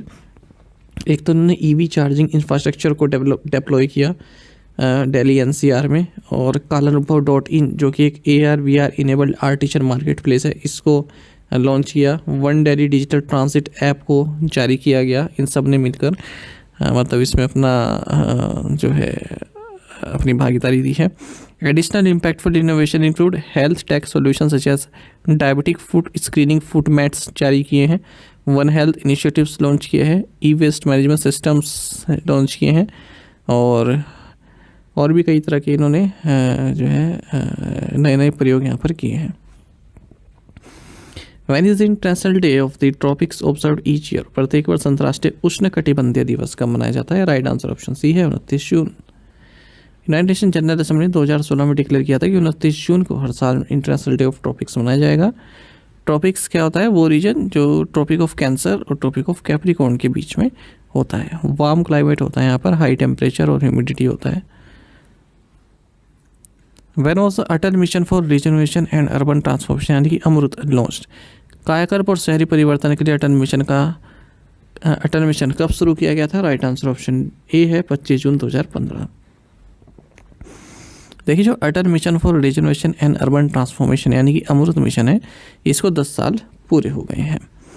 25 जून 2015 को इसको लॉन्च किया गया था, और इसका मकसद था जो बेसिक सर्विसेज हैं वो प्रोवाइड करा, जैसे water supply, sewerage, urban transport, parks. It focus on building infrastructure that delivers better services to people specially the poor. Water supply and sewerage were given top priority, तो water supply और sewerage की top priority थी इस scheme की। Up to 2.5% of the project cost was allotted for parks with features for children and elderly, तो parks भी बनाए गए हैं इसमें चिल्ड्रन और एल्डर पीपल के लिए। 500 सिलेक्टेड सिटीज़ एंड टाउन्स को इसमें कवर किया गया। सेंट्रली स्पॉन्सर्ड स्कीम ये रही है, मतलब स्टेट्स और सेंट्रल गवर्नमेंट द्वारा इसमें फंड शेयर किया गया। इसमें अगर कंपोनेंट्स की बात करें तो capacity building, reform, implementation, water supply, sewerage and septage management, storm water drainage, urban transport, development of green spaces and parks, ये सब इसमें मौजूद रहे। अमृत 2.0 भी लॉन्च किया गया अक्टूबर 2021 को। इसमें जितनी भी अर्बन लोकल बॉडीज़ हैं उन सबको इंक्लूड किया गया है, वहाँ उन्हें वाटर सिक्योर और सेल्फ रिलायंट बनाया गया। Universal coverage of sewerage and septage management इनको प्रोवाइड की गई है 500 अमृत सिटीज़ में। Which ministry launch the gender बेस्टिंग knowledge hub? किस मंत्रालय ने जेंडर बेस्टिंग नॉलेज हब का शुभारंभ किया? राइट आंसर ऑप्शन सी है ministry of women and child development. तो ministry of women and child development जिसकी अध्यक्षता union women and child development minister Annapurna Devi करती हैं, इन्होंने जेंडर बेस्टिंग नॉलेज हब लॉन्च किया, जो कि एक डिजिटल प्लेटफॉर्म है जेंडर रिस्पॉन्सिव बजटिंग को सपोर्ट करने के लिए। Gender budgeting allocation union budget में बढ़ा है, 4.5 टाइम्स बढ़ा है पिछले 11 सालों में। 0.98 लाख करोड़ रुपीस से बढ़कर, जो कि 2014-15 में था, इससे बढ़कर 4.49 लाख करोड़ रुपीस हो गया है फाइनेंशियल ईयर 2025-26 में। The Knowledge Hub serves as a central repository offering best practices, training manuals, case studies, and budgeting templates for ministries, departments, and states. Trade Conclave 2025 was hosted by Exim Bank. Trade conclave 2025 की मेज़बानी Exim bank ने की है। तो union minister of finance and corporate affairs Nirmala Sitharaman ने trade conclave 2025 को संबोधित किया है। इसे होस्ट किया गया export import bank of India यानी कि एक्सिम बैंक द्वारा न्यू दिल्ली में। साथ ही निर्मला सीतारमन ने एक्सिम बैंक का नया ऑफिस भी इनॉग्रेट किया है लखनऊ में, इंदौर में, साओ पाउलो ब्राज़ील में। एक्सिम बैंक का जो ट्रेड कॉन्क्लेव था, इसका थीम रहा बिल्डिंग एक्सपोर्टेड ग्रोथ फॉर विकसित भारत। एक्सिम बैंक की स्थापना 1982 में हुई थी। Who has been elected as the next president of the Asian Infrastructure Investment Bank AIIB? एशियाई अवसंरचना निवेश बैंक AIIB के अगले अध्यक्ष के रूप में किसे चुना गया है? ऑप्शंस आपके सामने हैं। सही आंसर ऑप्शन बी है जो जियाई, चाइना की हैं जो जियाई। ये नेक्स्ट प्रेसिडेंट होंगी एशियन इंफ्रास्ट्रक्चर इन्वेस्टमेंट बैंक यानी कि AIIB की, ऐसा इस बैंक के बोर्ड ऑफ गवर्नर्स ने डिसाइड किया है।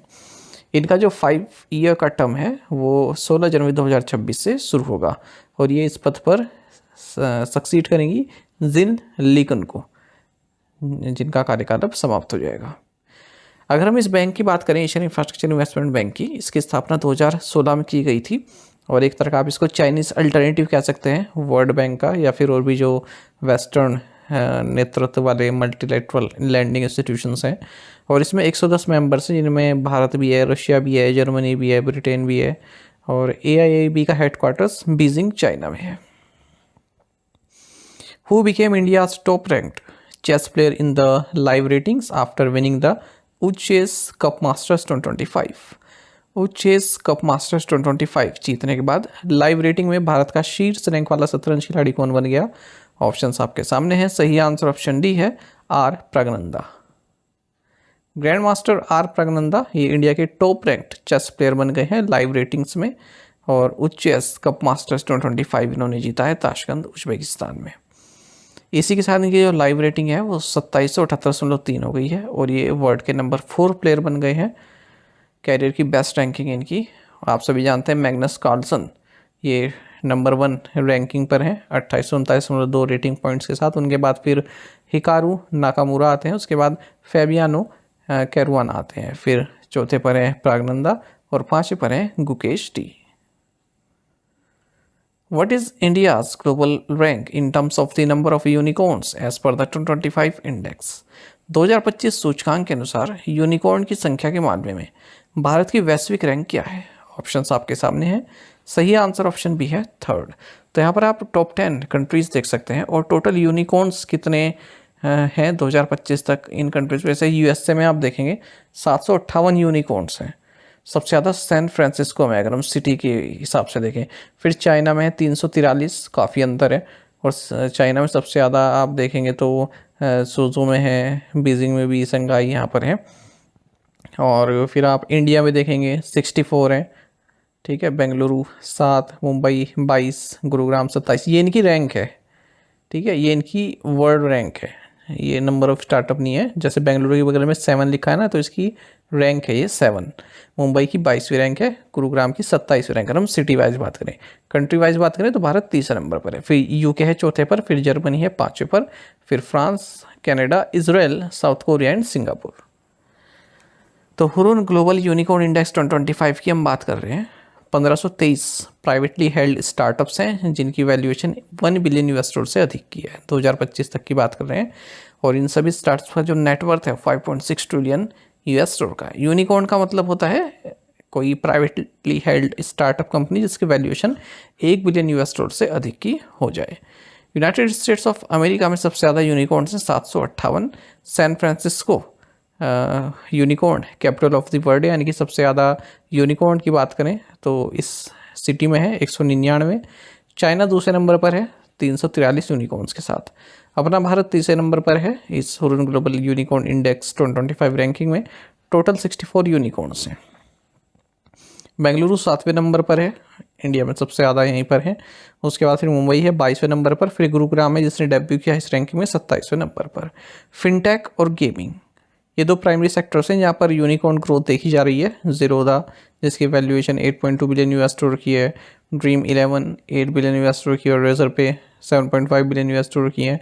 ये कंट्री के मोस्ट नोटेबल यूनिकॉर्न्स हैं 2025 तक। Which national park in Kerala has been ranked the best in India along with Dachigam national park in Jammu and Kashmir? Kerala के किस राष्ट्रीय उद्यान को जम्मू और कश्मीर के दाशिगम राष्ट्रीय उद्यान के साथ भारत में सर्वश्रेष्ठ राष्ट्रीय उद्यान नामित किया गया? राइट आंसर ऑप्शन बी है इराविकुलम नेशनल पार्क।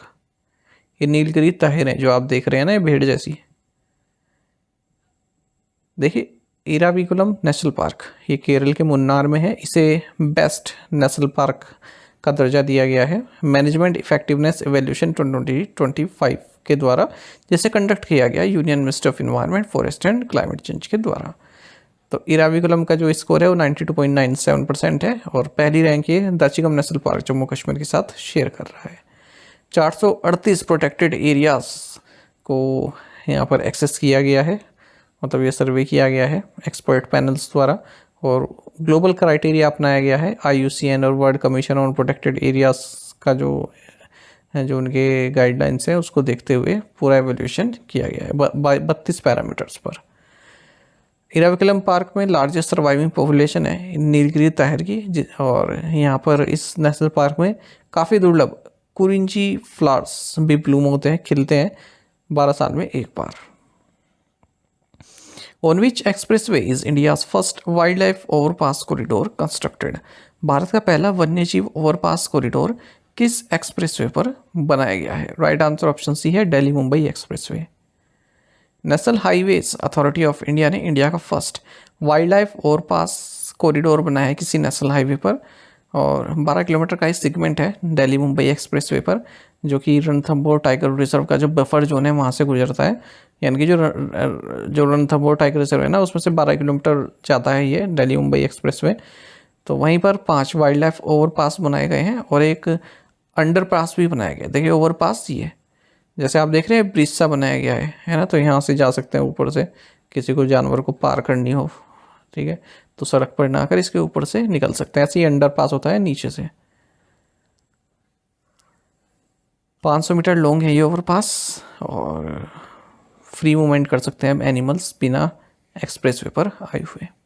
1.2 किलोमीटर का अंडरपास बनाया गया है। What is the main objective of the UN80 initiative? UN80 पहले का मुख्य उद्देश्य क्या है? राइट आंसर ऑप्शन डी है, reform and revamp the UN system for modern challenges. United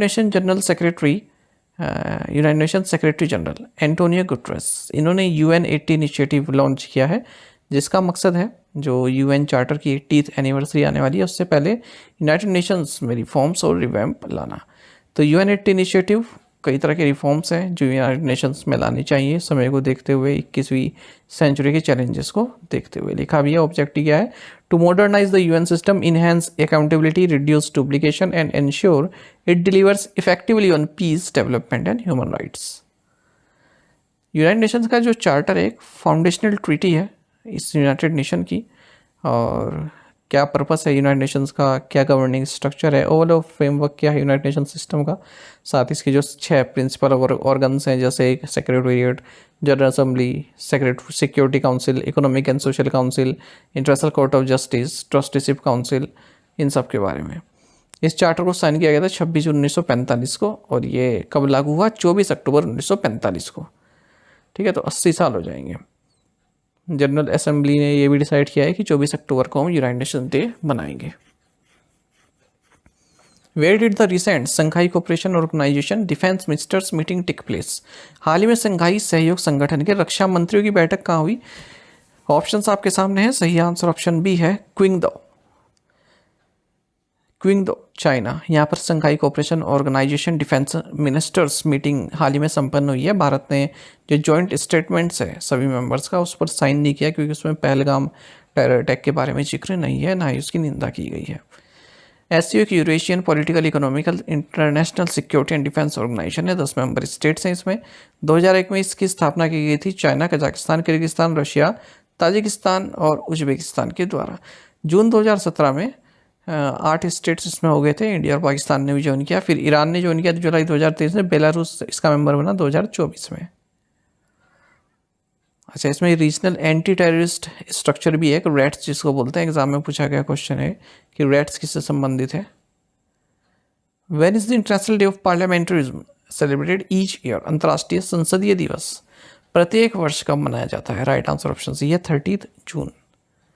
international Day of पार्लियामेंटरिज्म हर साल 30 जून को मनाया जाता है क्योंकि इसी दिन 1889 में इंटर पार्लियामेंट्री यूनियन की स्थापना की गई थी।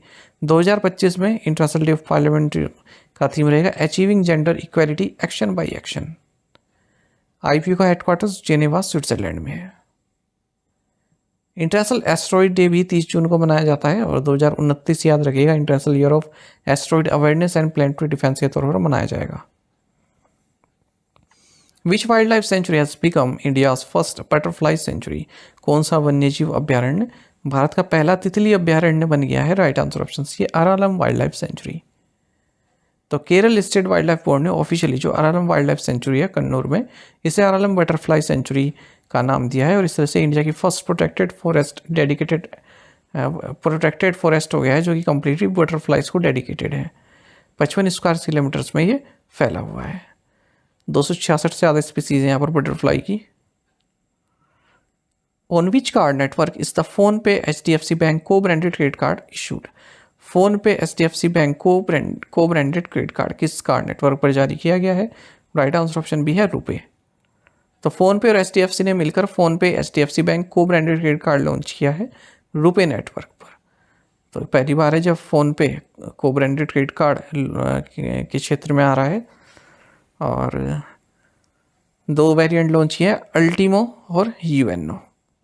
मतलब अगर आप HDFC के इस क्रेडिट कार्ड से पेमेंट करते हैं, जैसे आपने फ़ोन पे ऐप खोली, वहाँ पर आपने कोई पेमेंट करी इस कार्ड से, तो आपको कई तरह के बेनिफिट्स मिलते हैं, जैसे कोई कूपन कोड मिल गया, कैशबैक मिल गया, इस तरह से। हु वॉन द 2025 शक्ति भट्ट अवार्ड? 2025 शक्ति भट्ट पुरस्कार किसने जीता? राइट आंसर ऑप्शन डी है ज़ारा चौधरी। तो ज़ारा चौधरी 2025 का शक्ति भट्ट अवार्ड जीता है अपने कार्य द लकी वंस के लिए। अब ये लास्ट बार है जब शक्ति भट्ट प्राइज़ दिया गया है, अब ये डिसकंटिन्यू कर दिया जाएगा। इससे पहले हमने देखा था JCB लिटरेचर प्राइज़ को भी डिसकंटिन्यू कर दिया गया है।